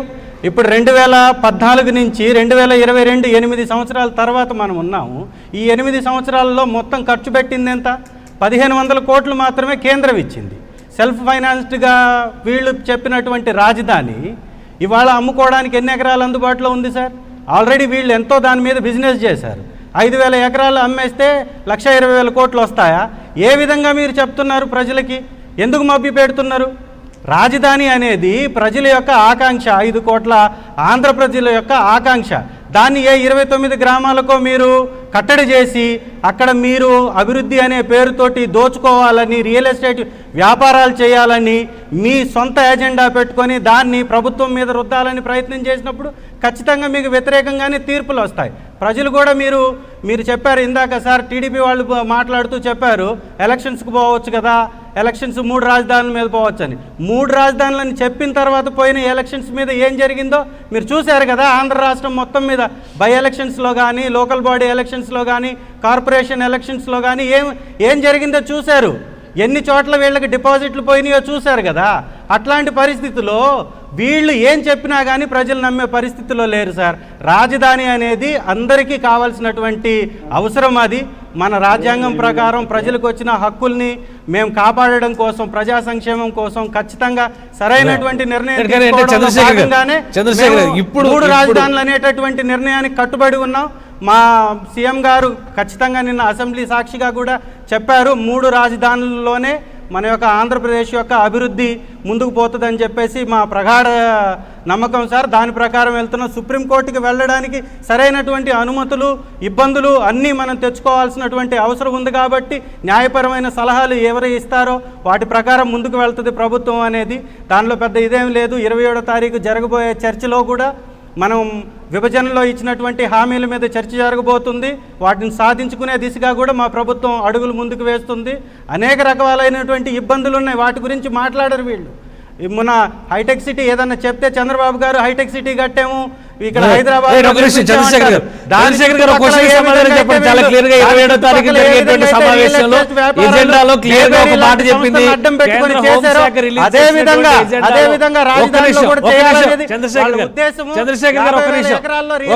కేంద్ర హోంశాఖ రిలీజ్ చేసినటువంటి ఎజెండాలో చాలా క్లియర్ గా ఒక మాట చెప్పింది. ఉమ్మడి జాబితాలో 2 రాష్ట్రాలకి సంబంధించి ఉమ్మడి జాబితాలో పెట్టినటువంటి అంశాలు కాకుండా 7 అంశాలను ప్రత్యేకంగా ఆంధ్రప్రదేశ్ కి సంబంధించి ప్రస్తావించింది. ఒక నిమిషం 7 అంశాలకు సంబంధించి ఆంధ్రప్రదేశ్ కి సంబంధించినటువంటి ప్రత్యేక అంశాలను ప్రస్తావించింది. అందులో మొదటి అంశమే ఆంధ్రప్రదేశ్ నూతన రాజధాని అభివృద్ధి. అంటే రాజధాని పేరు పెట్టకపోవచ్చు కానీ నూతన రాజధాని అని మాత్రమే అంది, రాజధానులు అనలేదు. బీజేపీ నాయకులు కూడా అదే క్లారిటీ ఇస్తున్నారు. తర్వాత నూతన రాజధానిలోకి ర్యాపిడ్ రైలు సిస్టమ్ గురించి చర్చ. అంటే ఏ నూతన రాజధాని గురించి చర్చిస్తారు, ఏ నూతన రాజధానిలోకి ర్యాపిడ్ రైలు పంపిస్తారు? అధికార పార్టీగా లేదా ఆంధ్రప్రదేశ్ ప్రభుత్వానికి ప్రాతినిధ్యం వస్తున్నటువంటి వైసీపీ నాయకులు దీనికి ఏమైనా క్లారిటీ ఇవ్వగలరా? ప్రతి అంశం మీద రేపు 27వ తారీఖు చర్చ జరిగినప్పుడు మీ అందరికీ కూడా బయటపడుతుంది సార్. ర్యాపిడ్ రైల్ అనేది మనకి ఇచ్చినటువంటి హామీల్లో భాగం కాబట్టి ఖచ్చితంగా అది వైజాగ్ లాంటి సిటీని మా ప్రభుత్వం ద్వారా ఎంచుకోబడినటువంటి సిటీకే ఇస్తారని నేను చెప్తున్నాను సార్. ఖచ్చితంగా అమరావతి అనేది అమరావతి అన్నదా లేకపోతే 3 రాజధానులు అన్నది సబ్జెక్టే కాదు సార్. 3 రాజధానుల విధానం అనేది మా ప్రభుత్వం యొక్క లక్ష్యం. దాన్ని చేరుకోవడానికి అనేక రకాలైనటువంటి అనుమతులు కావాలి కాబట్టి కేంద్ర ప్రభుత్వం ద్వారా జరిగేటటువంటి ఈ చర్చల్లో సఫలీకృతమైన ఫలితాలు వస్తాయి. రైట్ ప్రసాద్ గారు, అసలు అమరావతి అనేటువంటి అంశం చర్చే కాదు, 3 రాజధానులపైన ఒక క్లారిటీ ఉంది. రాష్ట్ర ప్రభుత్వం ఏది చెప్తే అది కేంద్రం సహకరించాల్సిందే తప్పనిసరిగా. చంద్రశేఖర్ గారు చెప్పినటువంటి వాదన సమంజసమేనా? అంటే మరి మ్యాచ్ ఫిక్సింగ్ హోంమంత్రి గారితో చేసేసుకున్నారని ఆయన చెప్పేస్తే మరి మనం ఏం చేయలేము. దానికి ఆయన చెప్పిన వెర్షన్ అలాగే ఉంది. హోంమంత్రి గారు అంతా ఈయన చెప్పినవన్నీ వినేసి అదే అనేస్తే ఇప్పటిదానికి 27వ తారీఖు చర్చ ఎందుకు, వాళ్ళు కొత్త రాజధాని అనే పదం ఎందుకు, ఈ పదానికి ఎన్నాళ్ళు తాత్సారం చేస్తూ కరెక్ట్గా టైమింగ్ చూసుకుని ఇవాళ మీరు సుప్రీంకోర్టుకి వెళ్ళడం ప్రభుత్వం కట్టుండాల్సిందే కదా సార్. దాని మార్పు అనేది అప్పుడు రాకుండా ఉండేది కదా. 5 సంవత్సరాల్లో 2014 నుంచి 2019లో టీడీపీ ప్రభుత్వంతో మిత్రపక్షంగా ఉన్నటువంటి కేంద్రం ఎంత నిధులు ఇచ్చింది రాజధాని నిర్మించుకోవడానికి? మట్టి నీళ్లు. అట్లాంటప్పుడు ఎలా కేంద్ర ప్రభుత్వం ద్వారా అందే అరకొర నిధులతోటి ఎలా గొప్ప రాజధానిని కట్టగలమని చెప్పేసి మీరందరూ భ్రమ చూపిస్తున్నారు ప్రజలు. ఎవరు భ్రమ? మీరు భ్రమలు వేయండి ఫస్ట్. మాట్లాడినప్పుడు అడ్డుదాడకుండా చెప్పింది వింటే మీకు అర్థమవుతుంది. సార్ అబద్ధాలు చెప్పాలని ఎవరు అబద్ధాలండి? మీరు అసలు నిజమేంటో తెలుసుకోండి ఫస్ట్ మీరు నిజం తెలుసుకుంటే అబద్ధం ఏదో చెప్పొచ్చు. నిజమే తెలుసుకోకుండా అబద్ధాల గురించి మాట్లాడమంటే ఏం చెప్పాలా? అబద్ధాల పునాదుల మీద ఏర్పడితే ఇలాగే ఉంటుంది. ఏంటండి మీకు 1700 కోట్లు ఇచ్చారు, ఆ విషయం మీకు తెలిసి కొత్త నిధులు ఎలా సాధించుకోవడం తెలుస్తారా? 3 రాజధానులు పెట్టుకుని తిరుగుతారా? మొదటి దానికి దిక్కులేదంటే కరదానికి కళ్యాణం అన్నట్టు ఓ రాజధానికి 1500 కోట్లు ఇస్తారని మీరే చెప్తూ 3 రాజధానికి ఎక్కడి నుంచి ఇస్తారు నిధులు? కనీస అవగాహన కూడా లేకుండా మారితే ఎలాగండి? చంద్రశేఖర్ గారు 18 నిమిషాలు మీరు మాట్లాడిన తర్వాత నాకు సమయం ఇచ్చినప్పుడు నేను సమాధానం చెప్పుకోవడానికి చెప్పారు కదా. రైట్, ఒక్క నిమిషం ఆగండి. ప్రసాద్ గారు క్వశ్చన్ అడిగాను, దానికి సమాధానం చేస్తాను. 10 నిమిషాలు మరి మిగిలిన 20 నిమిషాలు మీరే మాట్లాడారు. ఒకసారి మీరు చెప్పేది టైం అయిపోతుంది. అలా తాత్సారం జరుగుతుంది. రాజధాని లేకుండా తల లేకుండా మొండంతో తిరుగుతున్నాం. సిగ్గుపడాలి ఫస్ట్ ఆఫ్ ఆల్. దానికి సిగ్గుపడకుండా 3 తలాలు తీసుకొస్తామని చెప్తున్నారు. సార్, దానికి తగ్గట్టు విశ్లేషకులుగా ఏదో తెచ్చి డబ్బులు తెచ్చుకుంటే అన్ని తెస్తారు. ఇదేమన్నా లాస్ట్ టైం కూడా 1700 కోట్లు ఇస్తే 10,000 కోట్లు పైచిన కేశవ్ గారు ఆయన కంట్రోల్ చేస్తారా, కంట్రోల్ చేయరా, లేకపోతే మేము కూడా మాట్లాడుతున్నాం. రాజధానులుగా ఒక్క నిమిషం, నాగ్పూర్, ఒక్క నిమిషం. మాట్లాడుకుంటే ఇప్పుడు మాట్లాడే మీరు డిబేట్ వచ్చి ఏం మాట్లాడాలో అర్థం చేసుకోండి. చంద్రశేఖర్ గారు, చంద్రశేఖర్ గారు, చంద్రశేఖర్ గారు, ఒక సెకండ్. చంద్రశేఖర్ గారు, ఒక సెకండ్. ఒక నిమిషం. డిస్కస్ చేద్దాం ఒక నిమిషం. చంద్రశేఖర్ గారు సబ్జెక్ట్ డిస్కస్ చేద్దాం. క్రాస్ టాక్ చేస్తే అసలు సబ్జెక్ట్ విషయం వెళ్ళదు, పబ్లిక్ లో విషయంలోకి వెళ్ళదు. ఒక నిమిషం ఉండండి, ఒక నిమిషం ఉండండి. హైకోర్టుని రాయలసీమలో పెట్టడం వల్ల అమరావతి ప్రజలకు జరిగేటటువంటి నష్టమేముంది? చంద్రశేఖర్ గారు ఒక నిమిషం ఆగండి, ఒక నిమిషం. చంద్రశేఖర్ గారు మీరు దయచేసి మాట్లాడమాకండి. అంటే ఒకరు మాట్లాడేటప్పుడు మరొకరు విని తర్వాత క్రాస్ ఎగ్జామ్ అంటే కౌంటర్ చెప్తే బాగుంటుంది. ఇద్దరు ఒకేసారి క్రాస్ టాక్ చేస్తే పబ్లిక్ కూడా ఏం అర్థం కాదు. ప్రసాద్ గారిని ఒక పాయింట్ అడిగాం, ఆయన క్వశ్చన్ ఇప్పుడు కేంద్ర ప్రభుత్వం జోక్యం చేసుకుంటే అసలు మీకు సంబంధమే లేదంటున్నారు కదా, అది విశాఖ ర్యాపిడ్ రైలు కూడా విశాఖ తరలిస్తారంటున్నారు కదా, ఎంతవరకు పాసిబిలిటీస్ ఉన్నాయి? ఒకసారి మాట్లాడినామండి, మిగతా వాళ్ళు మాట్లాడినాక మీ అభిప్రాయం చెప్పండి ప్రసాద్ గారు. విశాఖ జోన్ రైల్వే జోన్ తెచ్చుకోవడానికి వాళ్ళకి అతిగతి లేదు. దానికి తోడు ఇప్పుడు ర్యాపిడ్ రైలు అంటారు. తెచ్చుకొని రైలు రాష్ట్రానికి ఎక్కడికి వస్తే ఏముందండి, అదే డైరెక్ట్గా హెలికాప్టర్లో అక్కడే దిగదు కదా, it has to cross across the state. So అలాంటి దాంట్లో ర్యాపిడ్ రైలు వస్తే ఖచ్చితంగా వెల్కమ్ చెప్తాం. రెండోది ఇందాక వికేంద్రీకరణ గురించి చాలా బాగా చెప్పారు. రాజధానుల పదం తీయండి సార్. గత ప్రభుత్వం చేసిన వికేంద్రీకరణ గురించి ఒకసారి చెప్తాను మీకు. అమరావతి వర్సెస్ 3 రాజధానుల్లో అభివృద్ధి వికేంద్రీకరణ అంటే కేంద్ర సంస్థలు, పరిశ్రమలు, ఐటీ కంపెనీలు, జల ప్రాజెక్టులు, రైల్వే ప్రాజెక్టులు ఇలాంటివన్నీ వివిధ ప్రాంతాలలో విస్తరించడం. ఈ లెక్కను చూస్తే పరిశ్రమలు, కేంద్ర సంస్థలు, విద్యా సంస్థలు ఎలా వచ్చాయన్నది చూసుకోండి. గత ప్రభుత్వంలో కేంద్ర సంస్థలు 10 మన రాష్ట్రానికి కేటాయిస్తే రాయలసీమకి 4, తిరుపతిలో ఐఐటి, కర్నూలు సెంట్రల్ యూనివర్సిటీ, అనంతపూర్లో ఉత్తరాంధ్ర జిల్లాలకు IIM Visakha, tribal university in Vizianagaram, petroleum university in Visakha. Okay, కోస్తా జిల్లాలకి NIT, Tadepalligudem agriculture university, Guntur AIIMS, Guntur అదనంగా ప్రైవేట్ యూనివర్సిటీలు ఎస్ఆర్ఎం విట్ యూనివర్సిటీస్, ఉత్తరాంధ్ర ఐటీ కంపెనీలు మెట్టెక్, విశాఖ రాయలసీమ సరిహద్దుల్లో శ్రీ సిటీ, పరిశ్రమ రాష్ట్ర వ్యాప్తంగా భారీ శ్రమలు, కియా, అశోక్ లేలాండ్, హీరో సెల్కాన్ మధ్య అందుబాటులో సమదూరంలో పరిపాలన, హైకోర్టు, సచివాలయం, ఈ 3 మాత్రం అమరావతిలో ఉన్నాయి. ఇంకెంతకన్నా ఇంకేం అభివృద్ధి అండి? దీని సంక్షేమం, దీన్ని ముందుకు తీసుకెళ్లే ప్రాస్పెక్ట్ అంటారా? మీరు దానికి పేర్లు మార్చి రాజధానులు అంటారా? అభివృద్ధి అంటే ఫైనాన్షియల్ ఎబిలిటీస్ క్రియేట్ చేసే మార్గాల్ని అభివృద్ధి అంటారు. 4 ఇండస్ట్రియలైజేషన్స్ లేదా ఇన్ఫ్రాస్ట్రక్చర్ డెవలప్మెంట్ అంటే రోడ్లు, కరెంట్లు ఇలాంటివి. వీటి మీద కాకుండా మీరు సంక్షేమానికి పెద్ద పెట్టేశారు. ఎవరు కాదంటలే. సంక్షేమం చేస్తున్నప్పుడు 3 రాజధానుల పదంతో మీరు రెవెన్యూ మాడ్యూల్ ఎలా క్రియేట్ చేస్తారో నాకు అర్థం కావట్లే. సచివాలయం తీసుకెళ్ళండి, ఎవరు కాదంటారు? సచివాలయం తీసుకెళ్తే అవుట్కమ్ ఏంటి? ఎగ్జిస్టింగ్ ఎంప్లాయీస్ ఆ ఉల్లంఘనలు తీసుకెళ్ళి అక్కడ పెట్టుకోవాలి. దానివల్ల ఎంప్లాయ్మెంట్ క్రియేషన్ ఏంటి, గ్రోత్ ఏంటి?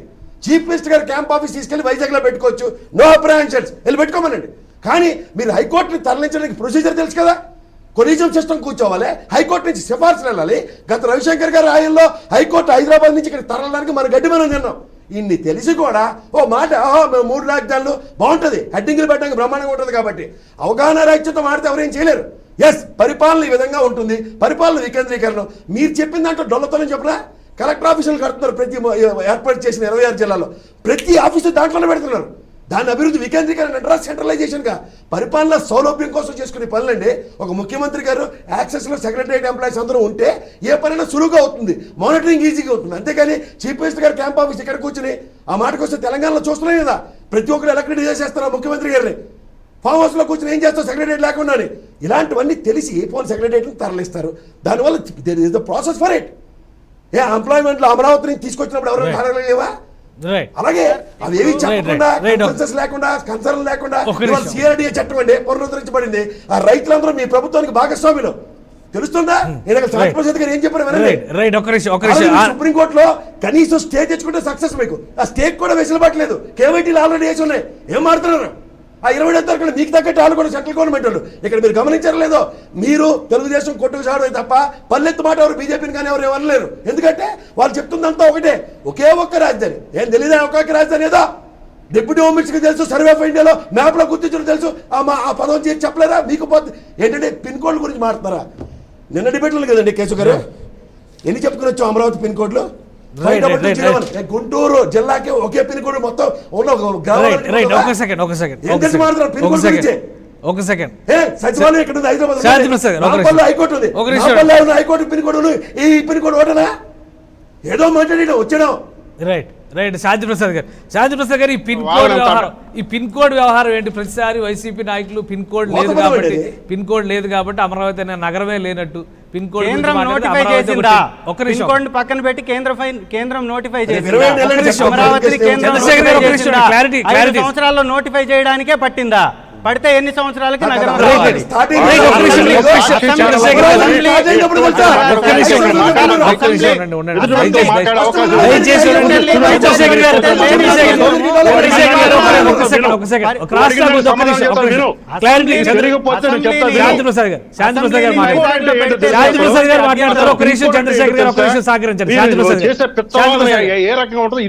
చెప్పండి.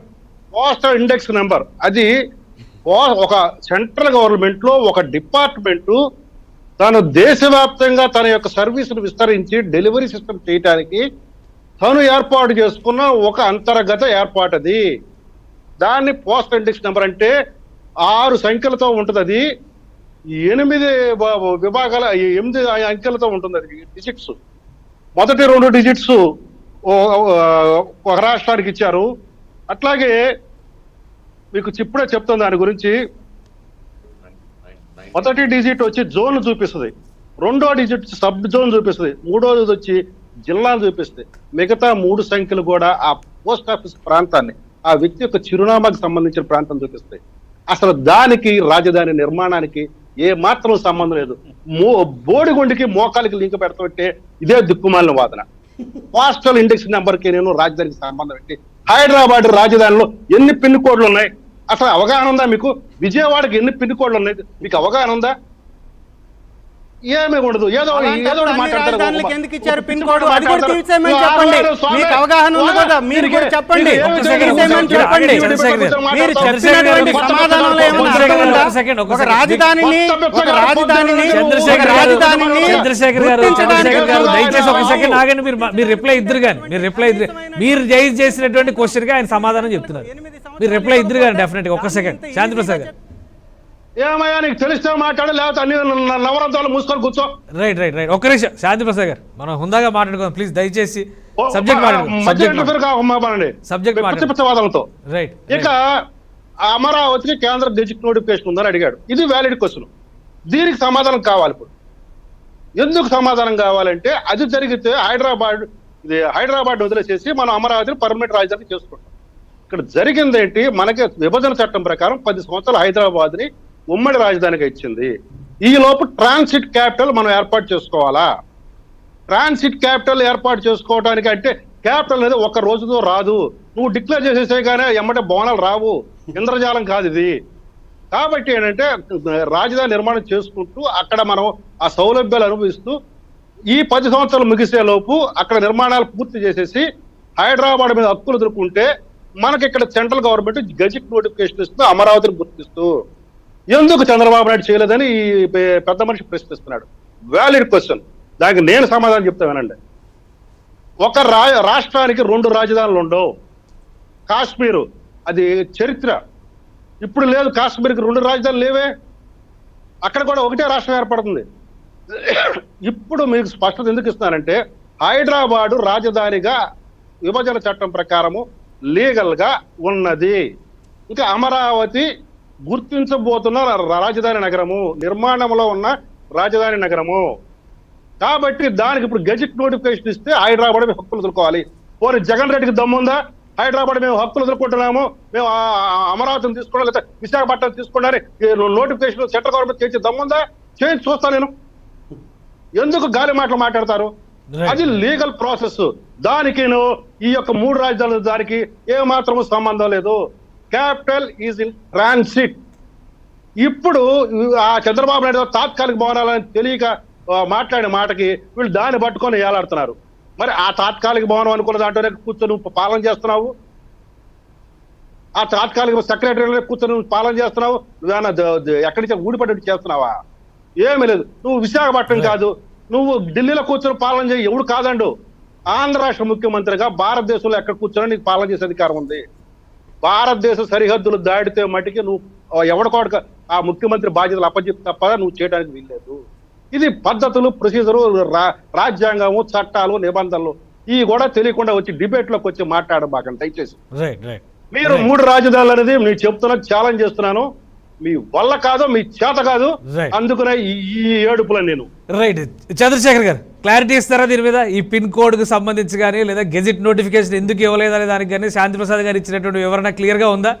సార్ వాళ్ళు ఏమన్నా గెజిట్ నోటిఫికేషన్ ఒక్క నిమిషం, ఒక్క నిమిషం. సార్, మొత్తం గుర్తిస్తూ ఇమ్మనండి. ఒక్క నిమిషం. నేను శాంతి ప్రసాద్ గారికి సూటి ప్రశ్న. రైట్ రైట్ 3 రాజధానులు అనేటటువంటి విషయం మీద, 3 రాజధానులు అనేటటువంటి విషయం మీద మీకు ఎందుకు మీకు ఎందుకు వ్యతిరేకత కనపడుతుంది? బుద్ధి అభివృద్ధి జ్ఞానం అనేది ఉన్నవాడు మూడు ఇక్కడ. అభివృద్ధి అనేది 3 ఆయన question చోట్లకి complete చేయాలి. విస్తరించడంలో ఏంటి నష్టం? అంటే ఇప్పుడు అభివృద్ధి రైతులుగా భూములు ఇచ్చినటువంటి అమరావతి రైతులకు మాత్రమే అభివృద్ధి కావాలా? మాట్లాడేవండి అభిప్రాయం చెప్పొచ్చు కదా, తప్పే ఉంది. క్లారిటీ ఇవ్వచ్చు. పార్టీ అభిప్రాయమే ఆయన చెప్తుంది. ఆయన చెప్తుంది పార్టీ అభిప్రాయమే. 3 రాజధానులు అంటే వాళ్ళకి ఎందుకు మోజు, మీకు ఎందుకు 3 రాజధానులు అంటే పడట్లేదు. దాని గురించి ఆయన క్వశ్చన్ రైజ్ చేస్తారు. అరే ఒక్క నిమిషం రాజధానిగా పెట్టాలి అని అనుకోవడానికి, కేవలం ఇచ్చినటువంటి భూములు ఇచ్చినటువంటి రైతులేనా? ఆ రైతులకి జరుగుతున్న నష్టమే అయితే పోలవరం ప్రాజెక్టు కింద ఎన్ని వేల ఎకరాలు భూములు రైతుల దగ్గర నుంచి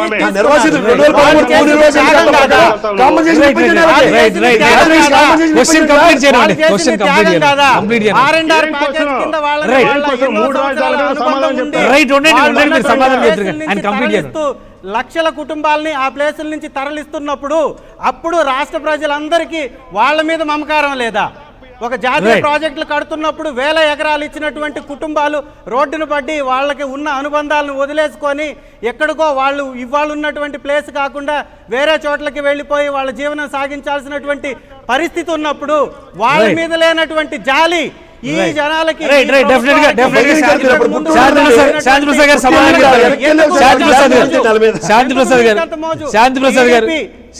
గారు సమాధానం చేసినటువంటి ఆర్థిక పరమైన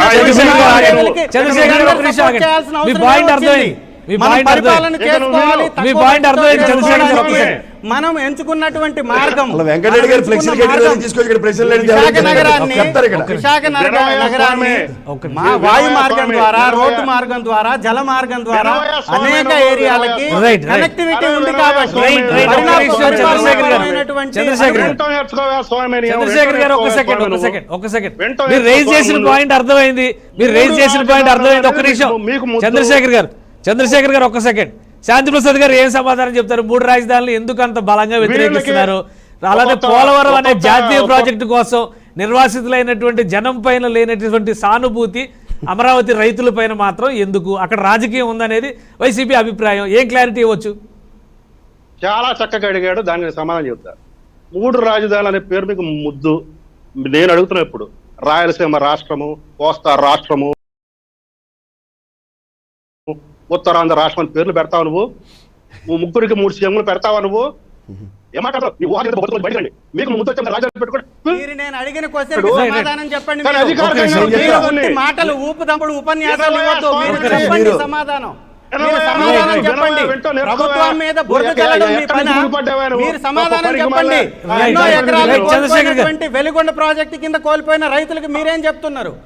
రాజధాని ప్రజల మీద, గ్రామాల ప్రజల మీద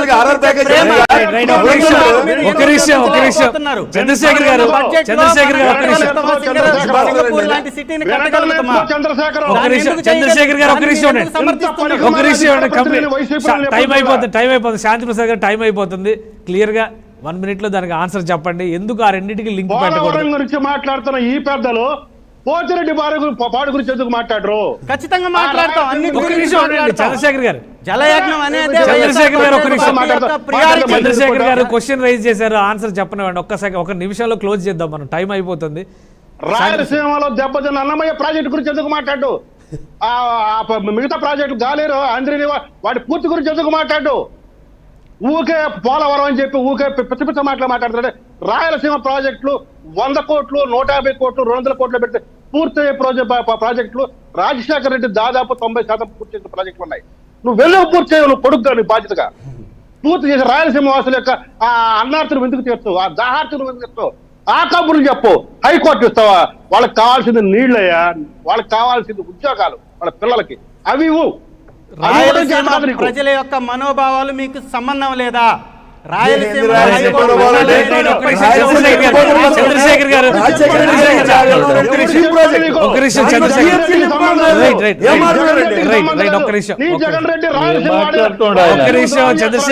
చంద్రశేఖర్ గారు సబ్జెక్ట్ మొత్తం డివేట్ అవుతుంది.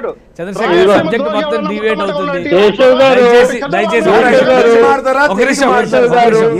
ఒక నిమిషం ఉండండి. మీరు ఒక పార్టీ రిప్రజెంటేటివ్ గా వచ్చారు. పార్టీ పాలసీస్ గురించి మీరు ఎంత స్ట్రాంగ్ అయినా కానీ మాట్లాడవచ్చు. బట్ ఏంటంటే ఇంటర్లింక్ అనేది ఉండాలి. అమరావతి అనేది ఒక సందర్భం, ఒక అవసరం, ఆంధ్రజాతి అవసరం. ఈరోజు అమరావతికి సంబంధించి అమరావతి అనేది కాదు, రాజధాని అనేది ముఖ్యంగా. ఆ రాజధానిని ఒక 5 ఏళ్ల క్రిందట డిఫైన్ చేసినటువంటి మెథడ్లో ఏంటంటే అమరావతి అనేటువంటి పేరు వచ్చింది. ఈరోజు కొత్తగా మీరు 3 రాజధానులు అనేటువంటి ప్రస్తావన తీసుకొచ్చినప్పుడు దాన్ని సైంటిఫిక్గా జస్టిఫై చేసుకోవాలి. అంతేగాని పోలవరం ప్రాజెక్ట్ అంటే మరి నాగార్జున సాగర్కి ఇప్పటికీ కూడా నిర్వాసితుల సమస్య ఉంది. నాగార్జున సాగర్ గుర్రంబోడు అనే ఏరియాకి వెళ్తే అక్కడ ఇప్పటికి కూడా పరిహారాలు రాక బాధపడుతున్నటువంటి ప్రజానీకం ఉన్నారు. కాబట్టి ఏ ప్రాజెక్టుకి ఆ ప్రాజెక్టు ప్రత్యేకత ఉంటుంది. రాజధాని నిర్మాణం అనేది సపరేట్ ఇష్యూ. రాజకీయాల్లో మునిగిపోయినటువంటి రాజకీయ పార్టీలు ఎక్కువగా చేస్తుంది ఏంటంటే ప్రజల్ని డీవియేట్ చేయడమే పనిగా పెట్టుకున్నాయి. కాబట్టి మనం సబ్జెక్ట్ మీద మాట్లాడదాం. ఆంజనేయ రెడ్డి గారు దయచేసి ఒక క్లారిటీ, కేంద్ర ప్రభుత్వం కనుక స్పష్టత ఇస్తే ఈ సమస్యకు ఒక పరిష్కారం వస్తుంది అనేది ఇప్పటివరకు చాలా మంది ఆశించినటువంటి, కానీ కేంద్ర ప్రభుత్వం ఇచ్చినటువంటి ఈ ఎజెండాలో పేరు ప్రస్తావించకపోవడం కూడా కొత్త వివాదానికి, కొత్త దుమారానికి దారితీస్తుందా? ఎందుకు ఆ జాగ్రత్త తీసుకోవాలి? లేదా ఒక్కసారి శాంతి ప్రసాద్ గారు ఎందుకు నోటిఫై చేయలేదనేది చాలా స్పష్టంగా క్లారిటీ ఇచ్చిన తర్వాత పేరు కూడా ఎందుకు ప్రస్తావించలేదో అర్థమైపోయింది కదా మనకి. అమరావతిని నోటిఫై చేయనప్పుడు అమరావతి రాజధాని విషయం చర్చిద్దాం రండి అనడానికి వీల్లేదు కదా. ఎందుకనంటే ఒక రాష్ట్రానికి 2 రాజధానులు భారతదేశంలో ఎక్కడా లేవు. శాంతి ప్రసాద్ గారు చాలా సవివరంగా వివరించారు ఎందుకు నోటిఫై చేయలేదని. ఎందుకు నోటిఫై చేయలేదో కారణం తెలిసిన తర్వాత అమరావతి పేరు ఎందుకు మీరు ప్రస్తావించలేదు? అమరావతి రాజధాని అనేది ఇంకా నోటిఫై చేయాల. అందువల్ల నూతన రాజధాని యొక్క విషయం చర్చిద్దాము, దాని అభివృద్ధి చర్చిద్దామని అందుకనే అమరావతి అనే పేరు రెండోది, నేను జగన్మోహన్ రెడ్డి గారు ఆయన ముఖ్యమంత్రి అయిన మొదటి సంవత్సరంలోనే చంద్రశేఖరరావు గారి దగ్గరికి వెళ్ళి, తెలంగాణ ముఖ్యమంత్రి దగ్గరికి వెళ్ళి ఖర్చుకొని దావతులు ఇచ్చుకొని డిన్నర్లు చేసుకున్న తర్వాత ఏం చేశాడు ఆయన? అక్కడ మనకు సంబంధించిన సెక్రటరియట్ బిల్డింగ్లన్నీ వాళ్ళకి ఇచ్చేసాడు ఏకపక్షంగా. రాష్ట్రంలో కేబినెట్ నిర్ణయం లేదు, కేబినెట్ మంత్రులతో మాట్లాడలేదు. ఆయన సొంత ఆస్తి అయినట్టు, అది కేసీఆర్కి అప్పచెప్పినట్టు మొత్తం సెక్రటరియట్ బిల్డింగ్లన్నీ మనకు సంబంధించిన మనకు 10 సంవత్సరాలు హక్కున్నాయని కూడా ఇచ్చేశారు. ఈ రోజు మన వైసీపీ ప్రతినిధి గారు ఆయన ఏం మాట్లాడుతున్నారు ఆయనకి అర్థం కావడాలా, మాకు అర్థం కావడాలా? మీకెందుకు గుడ్డిగా వ్యతిరేకత అంటారు? మీకెందుకు అమరావతి మీద వ్యతిరేకత? అమరావతి మీద మీరు భూ కుంభకోణం జరిగిన ఆరోపణ మేము చేస్తున్నాం. అక్కడ 70,000 ఎకరాల మీద విశాఖపట్నంలో, అందుకు మీకు ప్రేమ, అందుకని అక్కడికి వెళ్తున్నారు సెక్రటరియట్. నిజానికి మీరు వెనకబడ్డ ప్రాంతాల అభివృద్ధి కోసమే మేము సెక్రటరియట్ పెడుతున్నాం, అక్కడ పరిపాలన రాజధాని పెడుతున్నాం అని చెప్తే ఎందుకు మీరు కడపలో పెట్టి ఉండొచ్చు కదా, కర్నూలులో పెట్టి ఉండొచ్చు కదా. అవి కదా వెనకబడ్డ ప్రాంతాలు. మీరు పెట్టుంటే ఇంకా అభివృద్ధి జరిగి ఉండేది కదా. ఇవన్నీ కూడా కేవలము ఆర్థిక ప్రయోజనాల కోసం తప్ప వేరొకటి కాదు. వాళ్ళ ఆస్తుల్ని పెంచుకోవడం కోసం, వాళ్ళ ఆస్తుల విలువ పెంచుకోవడం కోసము ఈ దుర్మార్గపు రాజకీయ క్రీడ, 3 ముక్కలాట, ఇది చాలా ప్రమాదకరము, చాలా ప్రమాదకరమైన డేంజరస్ ట్రెండ్ ఇది.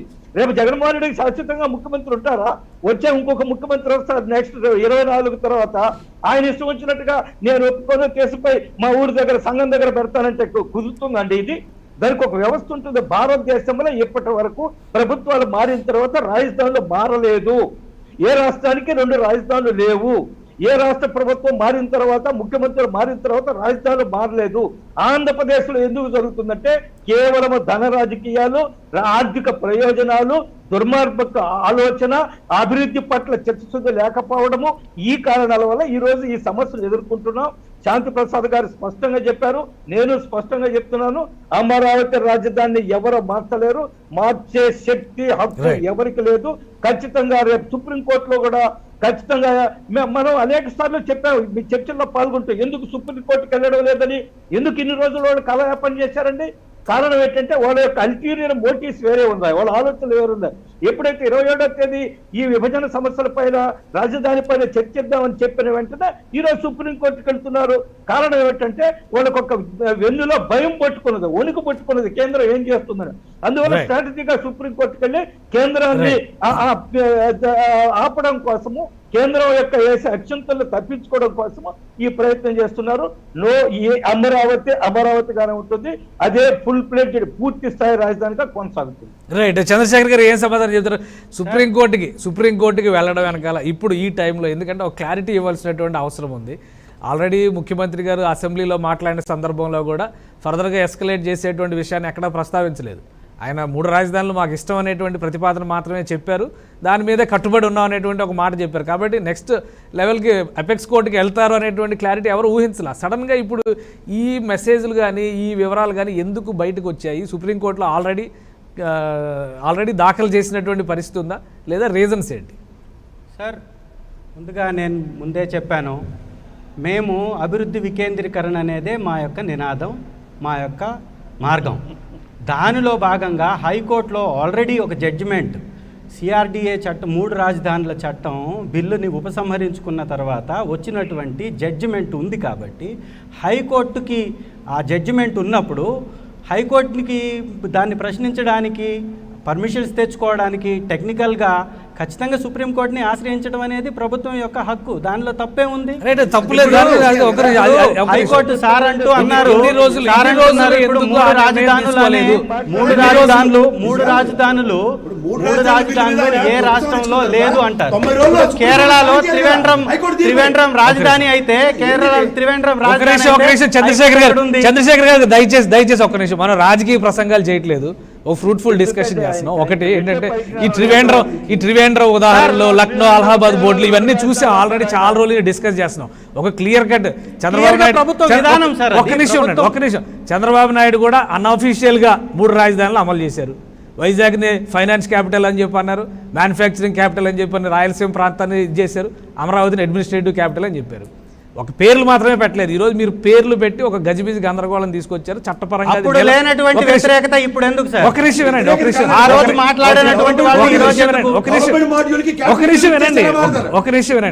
వినండి. ఇప్పుడు వ్యతిరేకత ఎందుకు అంటే మీరు ఉన్న రాజధానిని 3 ముక్కలు చేస్తున్నారు. అప్పుడు ఏంటంటే పరిపాలన వికేంద్రీకరణ అనేటువంటి 3 రాజధానులు అమరావతి లేదా? 3 రాజధానులు అమరావతి లేదా? అమరావతి 3 రాజధానుల అమరావతి చుట్టూ జరుగుతున్నటువంటి డెవలప్మెంట్స్, విజయవాడలో జరుగుతున్నటువంటి డెవలప్మెంట్స్ అమరావతి కిందకి రావా? రైట్. అమరావతి మీద ఏమన్నా చంద్రశేఖర్ గారు ఒక నిమిషం క్వశ్చన్ వినండి దయచేసి క్వశ్చన్ వినండి. ఫస్ట్ ఆల్రెడీ అమరావతి విషయంలో ఒక క్లారిటీ గత ప్రభుత్వం ఇచ్చింది. ఇప్పుడు మీరు కూడా ఒక క్లారిటీ ఇచ్చే ప్రయత్నం చేసి వెనకడుగు వేసి చట్టాలను ఉపసంహరించుకొని మళ్ళీ సిఆర్డీఏని పునరుద్ధరించి ఇంకో క్లారిటీ ఇచ్చారు. సడన్గా మళ్ళీ ఎందుకని సుప్రీంకోర్టుకి వెళ్ళాలని నిర్ణయం? ఒకవేళ మీరు నిజంగా అదే పరిశీలన చేసి ఉంటే కానీ 2 నెలల్లో 3 నెలల్లో మ్యాక్సిమం 3 నెలల్లో వెళ్ళొచ్చు. ఇప్పుడు మళ్ళీ అనూహ్యంగా సుప్రీంకోర్టు తలుపు ఎందుకు తట్టాల్సి వచ్చింది? ఇందులో రాజకీయం ఏమాత్రం లేదంటారా? సుప్రీంకోర్టు వెళ్ళడంలో రాజకీయం ఏముంటుంది? ఖచ్చితంగా 3 రాజధానులు అమలుపరచడంలో భాగంగా తీసుకున్నటువంటి నిర్ణయం అది. దానిలో ఏముంటుంది రాజకీయం? రైట్ చెప్పండి, మీరు చెప్పండి. ప్రసాద్ గారు చెప్పండి. మీరు ఇందాక చెప్పినట్టు వైజాగ్లో ఒక ఫైనాన్షియల్ క్యాపిటల్ టైప్లో and in the same capital అని నేను ఫైనాన్షియల్ డెవలప్మెంట్, ఫైనాన్షియల్ హబ్ అని చెప్పారు, మ్యానుఫ్యాక్చరింగ్ హబ్, ఇవన్నీ ఏంటంటే డెవలప్మెంట్ మాడ్యూల్కి తీసుకున్న పదాలు. ఇక్కడ వీళ్ళు డెవలప్మెంట్ మాడ్యూల్కి అదే పని చేయమని మేము ఎవరో అనకం, దానికి వేరే ఏదైనా పెట్టమనండి, జోన్ అనమనండి, డెవలప్మెంట్ జోన్. కానీ క్యాపిటల్ అని ఒక అప్రహెన్షన్ క్రియేట్ చేస్తే అందరికీ దాని మీద ఖచ్చితంగా అనిశ్చితే ఉంటుంది. ఇప్పుడు క్యాపిటల్ అన్న పదం 3 రాజధానులు అన్నది ఎక్కడా లేదు. ఇవాళ ఆంజనేయుడు గారు కానీ, శాంతి ప్రసాద్ గారు కానీ, ఆనంద్ సాగర్ గారు కానీ, నేనే మొత్తుకుంటుంది ఏంటంటే రాజధాని అనే పదం కాకుండా మీరు డెవలప్మెంట్ ఏం చేస్తారో చేయండి. గతంలో నేను ఇందాక ఎంతసేపు మొత్తుకుంది ఏంటి, ఒక యూనివర్సిటీస్ పరంగా ఏ విధంగా అలొకేట్ చేయబడిందో, ఒక డెవలప్మెంట్ మాడ్యూల్లో మ్యానుఫ్యాక్చరింగ్ హబ్స్ ఏ విధంగా అలొకేట్ చేయబడ్డాయో, ఐటీ హబ్ వైజాగ్ ఎలా క్రియేట్ చేయబడిందో, రాయలసీమకి ఏమొచ్చాయి చెప్పాం. అంటే ఆయన ఇందాక మళ్ళీ దానికి నీటిపారుదల శాఖ ముడిపెట్టి మాట్లాడుతున్నారు. ఇరిగేషన్ డిపార్ట్మెంట్లో మహానుభావుడు రాజశేఖర రెడ్డి గారిది, జగన్మోహన్ది రాయలసీమ ఎత్తిపోతల పథకం డ్రీమ్ ప్రాజెక్ట్ అండి. దాన్ని గ్రీన్ ట్రిబ్యునల్ క్లియర్ చేసుకోవడానికి కూడా అవగాహన లేకుండా ఉన్నారు. ఆ సోమచల ప్రాజెక్టులు ఇట్లా ఎంతంత టీఎంసీలు నింపుకోవచ్చో Right. మనకున్న సామర్థ్యానికి తగ్గట్టుగా కూడా లేవు. దాని మీద కూడా మీరు అవగాహన లేకుండా మాట్లాడితే ఎలాగా? ఇక్కడ ఎవరికైనా రాష్ట్ర ప్రయోజనాలు పరిరక్షిస్తే అది ఎవరికైనా సరే సాష్టాంగ దండం పెడతాం. అది జగన్మోహన్ రెడ్డి గారు అండి, చంద్రబాబు నాయుడు గారు అండి, మా శాంతి ప్రసాద్ గారు అండి, పవన్ కళ్యాణ్ అండి, ఎవరైనా అండి. కానీ రాష్ట్ర ప్రయోజనాలు కాకుండా మీరు అనుగుణంగా మలుచుకుంటూ ఒక పద ప్రయోగాలతో చేస్తున్న రాజకీయానికి రాజకీయం అంటారు దాన్ని. ఆ రాజకీయంతో రాష్ట్ర ప్రయోజనాలు పరిరక్షించబడాలి. రైట్ ఆనంద్ సాగర్ గారు మీరు ఏం చెప్తారు? గతంలో మీ ప్రభుత్వం చేసింది అది అమరావతి అనే బోర్డు ఒకటి తగిలిచ్చారు, అక్కడ అభివృద్ధి ఏం జరగలేదు, శాశ్వత నిర్మాణాలు జరగలేదు. ఈరోజు ఈ ప్రభుత్వం వచ్చి రాజధాని 3 రాజధానులు అనే పేరుతో మళ్ళీ అమరావతి నోట్లో మట్టే కొడుతున్నారు. ఎందుకని ఇటువంటి పరిస్థితి? అమరావతి రైతుల ఆవేదన కానీ, భూములు ఇచ్చినటువంటి వాళ్ళ ఆవేదన కానీ ఒక రకంగా అర్థం చేసుకోవాల్సింది ఏంటంటే, ఒక్క ఇంచు కూడా అభివృద్ధి జరగకుండా 8 ఏళ్ళు గడిచిపోయాయి. ఇంకొక 2 ఏళ్ళు గడిస్తే ఒక కాన్స్టిట్యూషన్ పరంగా కానీ, రాజ్యాంగ అదే చట్టపరంగా, ముఖ్యంగా విభజన చట్టపరంగా వచ్చినటువంటి ప్రొటెక్షన్స్ కూడా ఆంధ్రప్రదేశ్కు పోయే అవకాశం ఉంది. ఈ రాజకీయ రాద్ధాంతం ఆంధ్రప్రదేశ్లో జరిగేటువంటి రాజకీయ రాద్ధాంతానికే అమరావతి ఆహుతి కావాల్సిందేనా? సార్ ఇప్పుడు పోతన గారి పద్యం ఒకటి ఉంది, అలా వైకుంఠపురములో ఆ నగరిలో అంటాడు ఆయన. అక్కడ అంటే వైకుంఠానికి కూడా ఒక క్యాపిటల్ ఉంది. నక శిఖ అంటారు. నక అంటే గోర్లు, కాలికి వేలికి ఉంటాయి, చేతులు వేలికి కాదు. శిఖ అంటే ఇక్కడ ఉంటుంది. ఈ మాత్రం కామన్ సెన్స్ పరిపాలించేవాడికి లేదని ప్రజలు బాధపడుతున్నారు. రాజధాని ఇప్పుడు ఢిల్లీ రాజధాని ఉంది, అధికార వికేంద్రీకరణ జరగట్లేదండి. ప్రజాస్వామ్య వ్యవస్థ అంటే ఇచ్చిన మెట్ల వ్యవస్థ, హైరార్కీ ప్రాసెస్. ఈ రాష్ట్రంలో చీఫ్ సెక్రటరీ దగ్గర నుంచి గ్రామంలో ఉన్న పంచాయతీ సెక్రటరీ వరకు జరుగుతుందా లేదా? ఫైళ్లు నడుస్తున్నాయా లేదా? అధికార వికేంద్రీకరణ జరుగుతుందా లేదా? చంద్రబాబు నాయుడు గారి కాన్సెప్ట్ అయినా, ఈ దేశంలో ఉన్నటువంటి 29 రాష్ట్రాల కాన్సెప్ట్ అయినా, ఒక రాష్ట్రం ఉండాలి, ఒక క్యాపిటల్ ఉండాలి, అధికారం రాష్ట్రంలో అంతా కూడా వికేంద్రీకరణ జరుగుతుంది. తద్వారా క్యాపిటల్ ద్వారా రాష్ట్రం అంతా ఒక ప్రణాళికాబద్ధంగా అభివృద్ధి జరుగుతుంది. ఏ ప్రాంతానికి ఏ విధమైనటువంటి ఇండస్ట్రీస్ రావాలి, ఇన్స్టిట్యూషన్స్ రావాలి, ఎటువంటి ఇన్ఫ్రాస్ట్రక్చర్ కావాలనేది ఆ క్యాపిటల్ లో ఉన్నటువంటి గవర్నమెంట్ డిసైడ్ చేసి రాష్ట్రాన్ని అభివృద్ధి చేస్తుంది. ఇప్పుడు ఒక గేదె 2 దూడలు పెడితే వింత కాదు, 2 తలల దూడలు పెడితే వింత. ఇది ఒక వింత నిర్ణయం, విడ్డూరం, పనికి మాలినటువంటి చెత్త నిర్ణయం తీసుకుని ప్రజల్ని పరిపాలించడం చేతకాక ఈ ముఖ్యమంత్రి పిల్లు మొగ్గలేస్తున్నాడు. అది అందరినీ నమ్మాలంటాడు, అతను చేసేది నిజం అంటాడు, అతను చేసేది కరెక్ట్ అంటాడు. అయితే హైకోర్టులో ఉన్న జడ్జిలకి ఏం లేదంటారా? మెదస్ లేదంటారా? సార్ అట్లాంటప్పుడు సూటి ప్రశ్న అడుగుతాను సార్.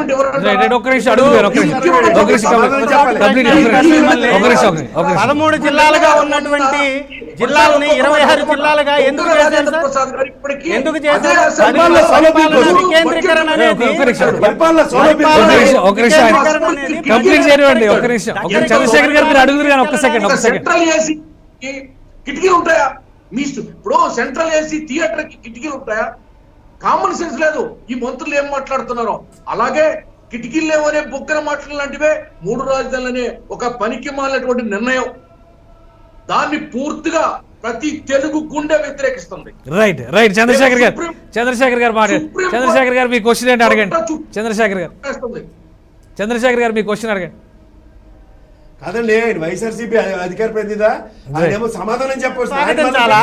మీరు పోలవరం మీద లేదా వెల్లిగొండ లాంటి పెద్ద పెద్ద ప్రాజెక్టుల్లో నిర్వాసితులైనటువంటి రైతుల గురించి మాట్లాడలేనటువంటి మీరు, సమాధానం చెప్పలేనటువంటి మీరు, పరిపాలనా వికేంద్రీకరణ కోసం మీకు జరిగేటటువంటి నష్టాన్ని చెప్పలేకపోయినప్పుడు, మీరు ఏ విధంగా 13 జిల్లాలని 26 జిల్లాలుగా చేసినప్పుడు ఏ విధంగా అయితే ప్రజల దగ్గరికి పరిపాలన అందుతుందో అదే విధంగా ఒక రాజధాని ప్లేస్ లో 3 రాజధానులు పెట్టుకున్నప్పుడు పరిపాలన వికేంద్రీకరణ జరుగుతుంది. అనేక రకాలైన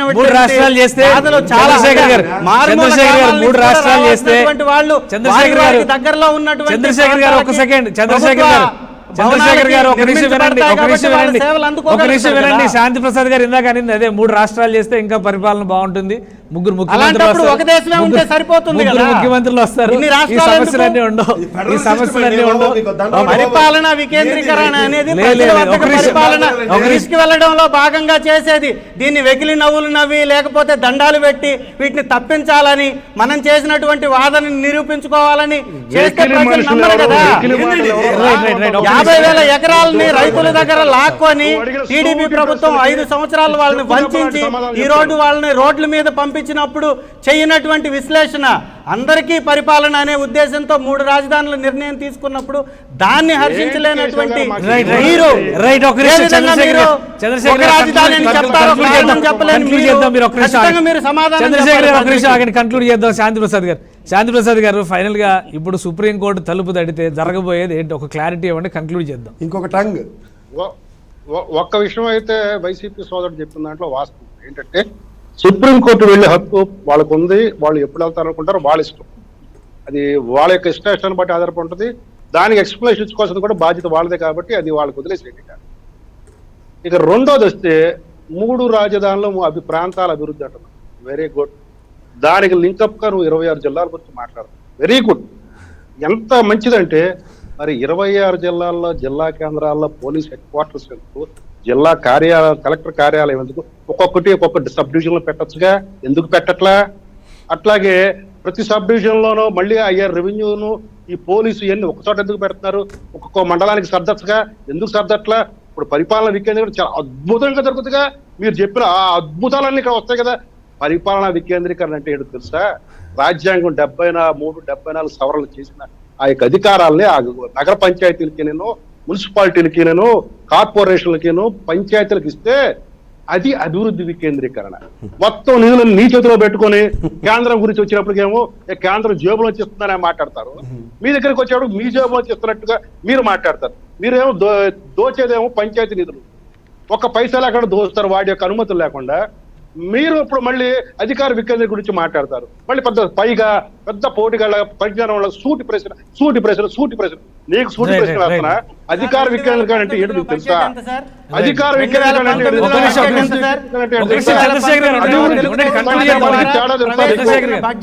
సూటి ప్రశ్న వేస్తున్నా.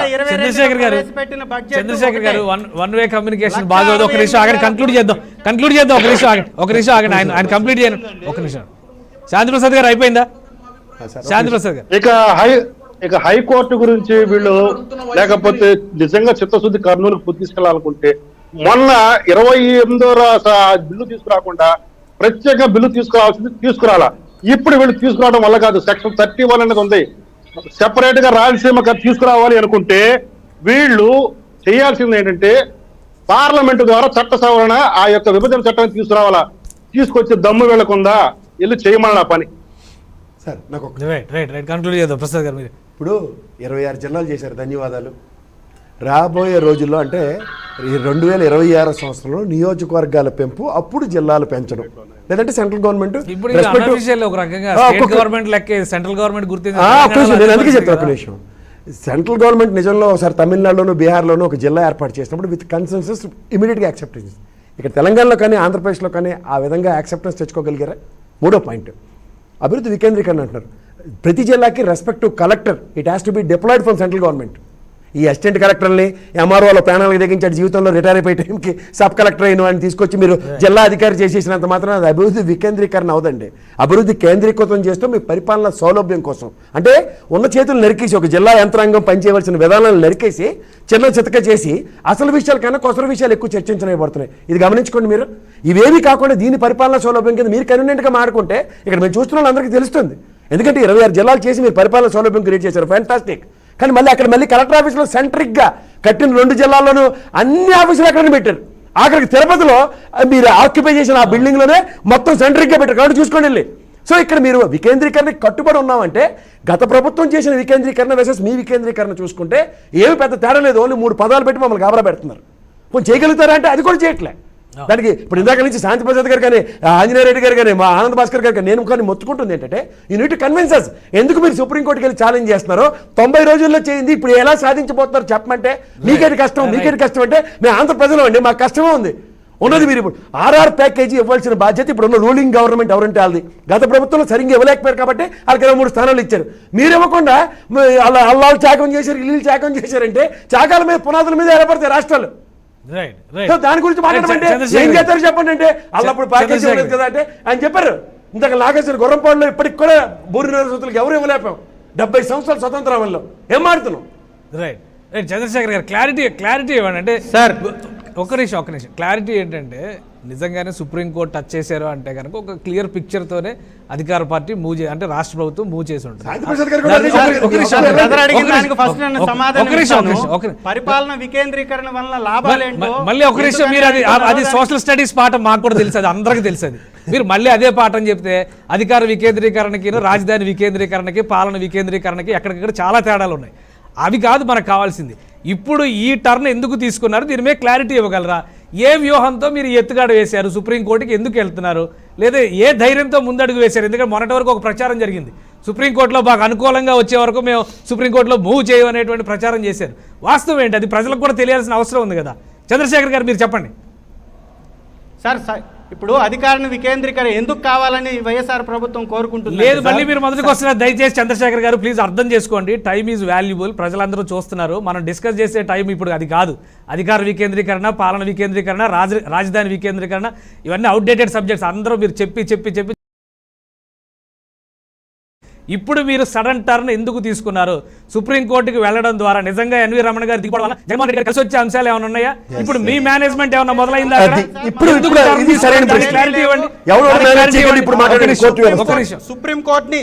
సుప్రీంకోర్టుని ఆశ్రయించడం అనేది మన రాష్ట్ర ప్రభుత్వం యొక్క హక్కు. మేము తలపెట్టినటువంటి కార్యక్రమాలని పూర్తి చేయడంలో భాగంగా తీసుకున్నటువంటి నిర్ణయాల్లో అది ఒకటే తప్ప దానికి ప్రత్యేకత మీరు ఇస్తున్నారు తప్ప సుప్రీంకోర్టు ఈ హైకోర్టు ద్వారా వచ్చినటువంటి ఏదైతే తీర్పు ఉందో దాన్ని సవాలు చేస్తూ మాత్రమే సుప్రీంకోర్టుకి వెళ్ళాము. 3 రాజధానులు నిర్మించడం అనేది మా యొక్క నినాదము. ఖచ్చితంగా దాన్ని సాధిస్తాము. పరిపాలన వికేంద్రీకరణ వల్లనే రాష్ట్రంలో నలుమూలలకి అన్ని రకాలైనటువంటి సేవలని, ఉద్యోగాలని, అభివృద్ధిని ఇవ్వగలం కాబట్టే ఖచ్చితంగా ఈరోజు వాలంటరీ వ్యవస్థ ద్వారా, గ్రామ సచివాలయ వ్యవస్థ ద్వారా, చిన్న మారుమూల ఇళ్లకు కూడా ప్రభుత్వం ద్వారా చేపట్టే అనేక 600 రకాల పథకాలని వాళ్ళ ఇంటికి డోర్ కొట్టి ఖచ్చితమైనటువంటి డేట్లో వాళ్ళకి ఏ విధంగా అయితే సర్వీస్ చేయగలుగుతుందో ఆ విధంగా 3 రాజధానులు ఉండడం వల్ల ఖచ్చితంగా అధికార వికేంద్రీకరణ వల్ల ఖచ్చితంగా ప్రజలందరికీ లాభం చేకూరుతుంది. కాబట్టి వైఎస్ఆర్ కాంగ్రెస్ పార్టీ వికేంద్రీకరణ ఇంకా ఎక్కువ వాలంటీర్ల సంఖ్య పెరుగుతుందా? అవసరానికి నిమిత్తం ఖచ్చితంగా పెంచుకుంటాం సార్. అవసరానికి నిమిత్తం ఖచ్చితంగా పెంచుకుంటాం. అది ప్రభుత్వం యొక్క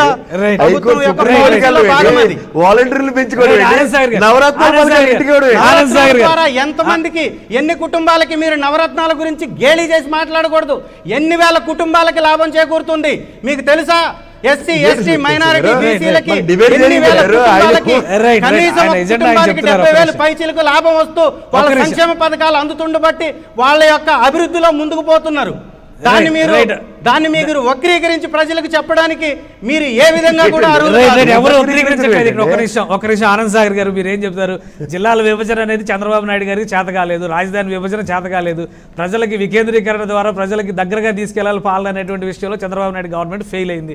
ఇప్పుడు ఈ గవర్నమెంట్ చెప్తున్నటువంటి మాట రేపు సుప్రీంకోర్టు కూడా యాక్సెప్ట్ చేస్తే 3 రాజధానులు అలానే రాష్ట్రంలో వికేంద్రీకరణ, ఇవి రెండు కూడా కనుచూపు మేరలో కనిపించేటువంటి అంశాలుగా భావించవచ్చా, లేదా ఒక కొత్త గందరగోళమైనటువంటి స్థితిని సృష్టించే ప్రయత్నం మళ్ళీ రాష్ట్ర ప్రభుత్వం చేస్తుందా? ఆనంద్ సాగర్ కానీ సామెత ప్రకారంగా జగన్మోహన్ రెడ్డికి 151 ఎమ్మెల్యేలను ఒక మాంసం ముక్క దొరికింది. ఏం చేసుకోవాలో అర్థం కావట్లేదు.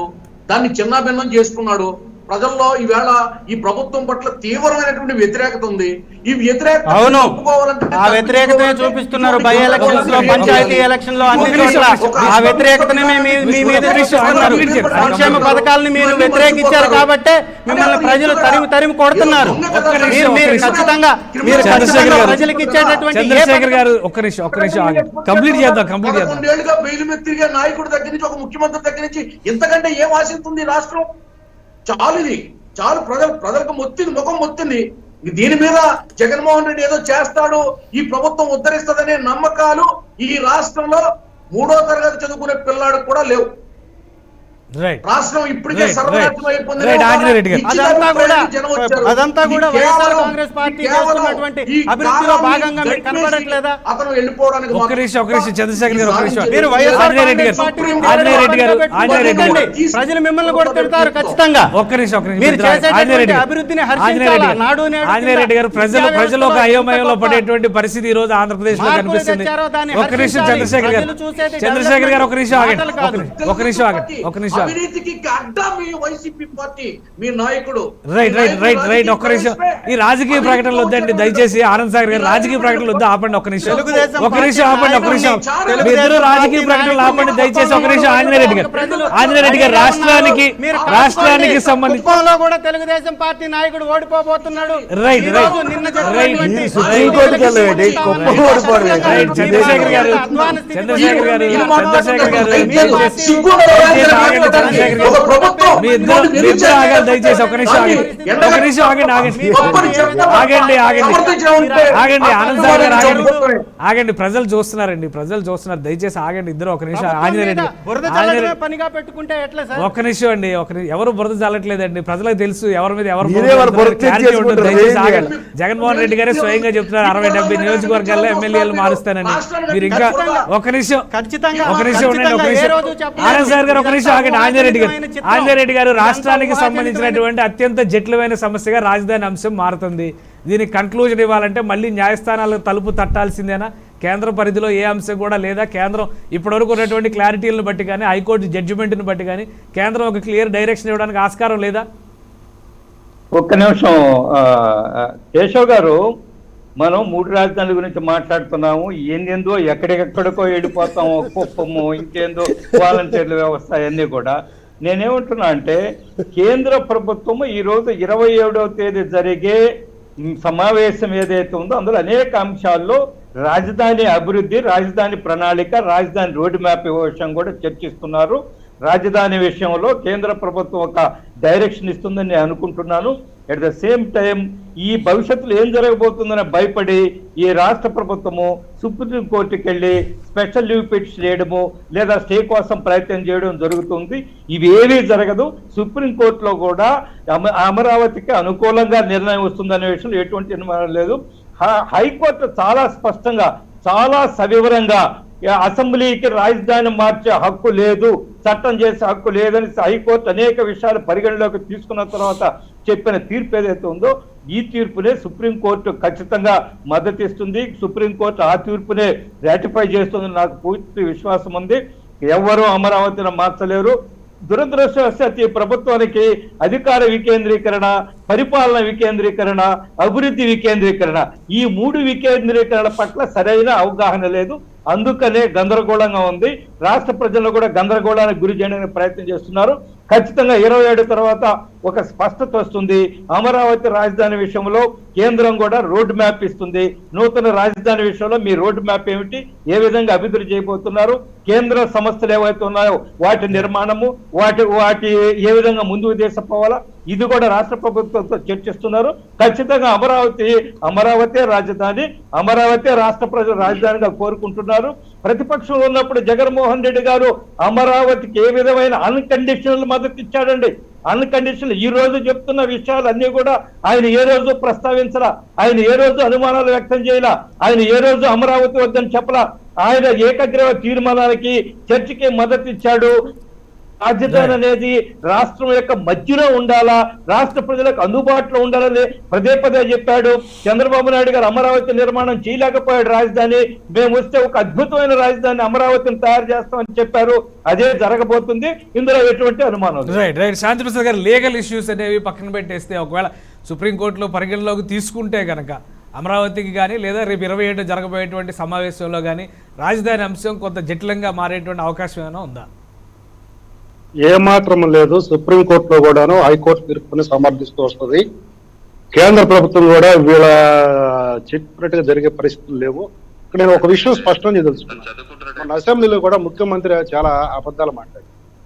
ఏంటంటే చంద్రబాబు నాయుడు ఊహించిన కళల రాజధాని మేము కట్టలేదు. ఎవడు కట్టమన్నాడు మిమ్మల్ని? అసలు ఇప్పుడు ఏదైతే రాజధాని ఉందో ఫంక్షనల్ క్యాపిటల్ కట్టమంటున్నాము. ఫంక్షనల్ క్యాపిటల్ కడతానికి మీరు వేసిన కమిటీ బీసీజీ కమిటీ ఇచ్చిన రిపోర్ట్ ప్రకారమే విశాఖపట్నానికి ఇక్కడికి తేడా అంటే తెలుసా 4,500 కోట్లు మాత్రమే. 4,500 కోట్లు మాత్రమే అదనంగా అమరావతి దగ్గర అవుతుంది. ఇప్పుడు నిన్నే కదా పేపర్లో వచ్చింది, ఆంధ్రప్రదేశ్ అభివృద్ధిలో బేష్ అని సాక్షిలో నిన్నే కదా వచ్చింది, ఇవాళ వచ్చింది. అంటే ధనపరంగా మీ దగ్గర ఇబ్బంది లేనప్పుడు ఈ బీసీజీ కమిటీ ఇచ్చిన రిపోర్ట్ ప్రకారము మీరు అత్యంత అభిమానించే శివరామకృష్ణ కమిటీ ప్రకారము 10,500 కోట్లు రాజధాని నిర్మాణానికి, ఇంకో 2,500 కోట్లు అదనంగా మౌలిక వస్తుంది. మొత్తం కలిపితే తిప్పి కొడితే 15,000 కోట్ల రూపాయలతో మీరు 2014 లెక్కల ప్రకారంగా మీరు రాజధాని నిర్మాణం చేయొచ్చు. కాదు, ఇంకో 10,000 కోట్లు అవుతుంది. ఆల్రెడీ పేజ్ నెంబర్ 137లో హైకోర్టు తీర్పులో స్పష్టంగా చెప్పింది. ఇప్పటి వరకు ఎన్ని 100 కోట్లు 1000 కోట్లు గ్రౌండ్ అయ్యాయని కూడా చెప్పింది స్పష్టంగా.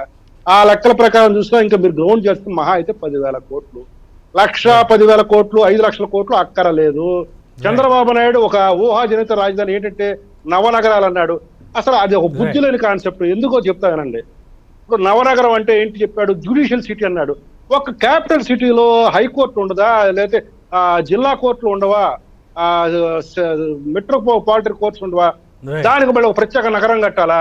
అట్లాగే క్రీడలకు సంబంధించి ఒక నగరం కట్టాలా? ఎక్కడికక్కడ క్రీడా మైదానాలు వస్తాయి, దానికి మళ్ళీ ప్రత్యేకంగా ఒకటి కట్టాలా? ఈ దిక్కుమాల కాన్సెప్ట్లు పెట్టి జనాలు రెచ్చగొట్టాడుతున్నాం. దాన్ని ఎందుకు పుచ్చుకున్నారు? ఆ నవనగరాలు మీరు కట్టాల్సిన అవసరం లేదు, మీరు చేయాల్సిన అవసరం లేదు. నవనగరాల కాన్సెప్ట్ కూడా కట్టాలని కాదండి. అక్కడ నవనగరాలు అనేది ఏంటంటే ఆ రిలేటెడ్ అలాట్మెంట్స్ జరుగుతాయి. అంటే కేశవ్ గారు ఆ యొక్క చంద్రబాబు నాయుడు చెప్పిన కలల రాజధాని కట్టాలంటే మాకు ఎంత ఖర్చు అవుద్ది, మా దగ్గర సొమ్ముల్లో ఉండరు. మిమ్మల్ని ఫంక్షనల్ క్యాపిటల్ కట్టమన్నారు. అక్కడ నుంచి పరిపాలన చేసే విధంగా ఉండే రాజధాని ఒక 10,000 కోట్లు మీరు సెంట్రల్ గవర్నమెంట్ మిగతా అన్ని వదిలేయండి. నవనగరాలు లేదంటే సీడ్ క్యాపిటల్స్ ఇవన్నీ వదిలేయండి. ఫంక్షనల్ క్యాపిటల్ గా అమరావతిని ఉపయోగించడానికి కానీ, లేదంటే కోర్టు జడ్జిమెంట్ వచ్చే వరకు వెయిట్ చేయడం కానీ. ఎందుకంటే 27వ తారీఖునే మీటింగ్ ఉంది కాబట్టి ఒక క్లారిటీ ఇవ్వాల్సినటువంటి అవసరం రాష్ట్ర ప్రభుత్వానికి ఉంటుంది. వీటిని కన్సిడర్ చేయడానికి ఏమైనా ఛాన్స్ ఉంటుందా, లేదంటే 3 రాజధానుల మీదే ముందుకెళ్లే అవకాశం ఉంటుందా? ఖచ్చితంగా 3 రాజధానుల మీదే ముందుకెళ్తాం సార్. ఎట్టి పరిస్థితుల్లో 3 రాజధానులు అనేదే మా నినాదం. ముందుగా చెప్పినట్టుగానే 3 రాజధానుల మీద ముందుకు వెళతాము. ఖచ్చితంగా అన్ని ఏరియాలకి, అన్ని ప్రాంతాలకి అభివృద్ధిని అందించాలంటే 3 రాజధానులు అనేది ఈ రాష్ట్రానికి ఖచ్చితంగా అవసరం. రైట్, కంక్లూడ్ చేద్దాం. ఫైనల్గా ప్రసాద్ గారు ఏం చెప్తారు? ఇప్పుడు నాకున్న ఆలోచన పక్కవరకు ఉండాలన్న రూల్ లేదు. అదే ఇప్పుడు జగన్మోహన్ రెడ్డి గారు నవరత్నాలు నేను నిర్మించలేను, ఆ నిస్సహాయతను మొదటి రోజే ఎక్స్ప్లెయిన్ చేశాడు. అది అమరావతి అనేది ఒక self sustained project. Chandrababu Naidu గారి విజనరీలో మనం హైటెక్ సిటీని ఒకసారి ఊహించుకోగలిగితే, హైటెక్ సిటీ అని కాదు హైదరాబాద్ని over period of time development ఎలా సంతరించుకుందో ఆయన కూడా 2050కి విజన్ చూసుకున్నాడు.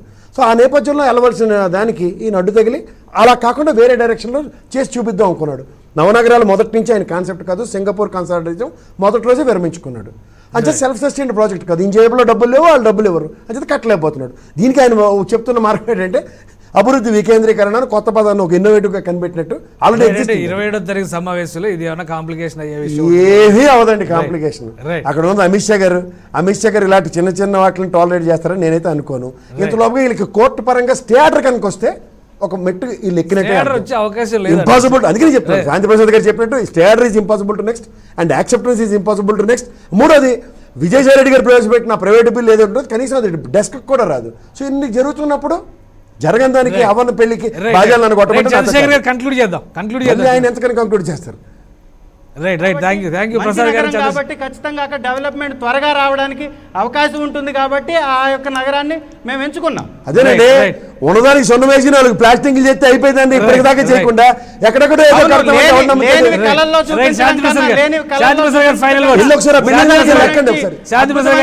నగరాన్ని నిర్మించుకోవడం చాలా ఈజీ. ఒకటే చెప్తాను సార్, మీరు కన్విన్స్ చేయడం చేత కానప్పుడు కన్ఫ్యూజ్ చేయండి. తనకి రాజధాని యొక్క దాని మీద శక్తి లేదు కాబట్టి విజయసాయి రెడ్డి పార్లమెంట్ లో ప్రైవేట్ బిల్లు పెట్టాడు. అక్కడే మీకు స్పష్టత అర్థమవుతుంది. ఇక మీరు చేసేది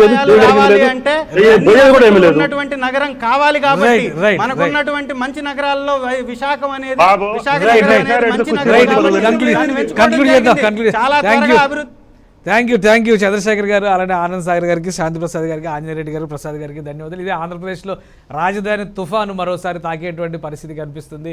సుప్రీంకోర్టుకు వెళ్లాలనేటువంటి నిర్ణయం ఆంధ్రప్రదేశ్ ప్రభుత్వం తీసుకుంది. అమరావతి విషయంలో ఇచ్చినటువంటి జడ్జిమెంట్ని క్వశ్చన్ చేసి వెంటనే స్టే ఇవ్వాల్సినటువంటి అవసరం ఉందనేటువంటి డిమాండ్ చేస్తుంది. అదేవిధంగా శాసన వ్యవస్థను ప్రశ్నించే స్థాయిలో న్యాయ వ్యవస్థ ఉండజాలదు అనేటువంటి వాదనని తెరపైకి తీసుకురాబోతున్నారు. రాబోయే రోజుల్లో ముఖ్యంగా సెప్టెంబర్ 27వ తారీఖున జరగబోయేటువంటి కేంద్రం నిర్వహించబోయేటువంటి సమావేశంలో రాజధాని విషయంలో ఎటువంటి స్పష్టత వస్తుందనేది ఆసక్తికరంగా మారింది. అయితే సుప్రీంకోర్టులో స్టే వచ్చే అవకాశం ఎట్టి పరిస్థితిలో ఉండదు అనేది న్యాయ నిపుణులు చెబుతున్నటువంటి మాట. ఇది ఇవాల్టి ప్రైమ్ డిబేట్. Keep watching.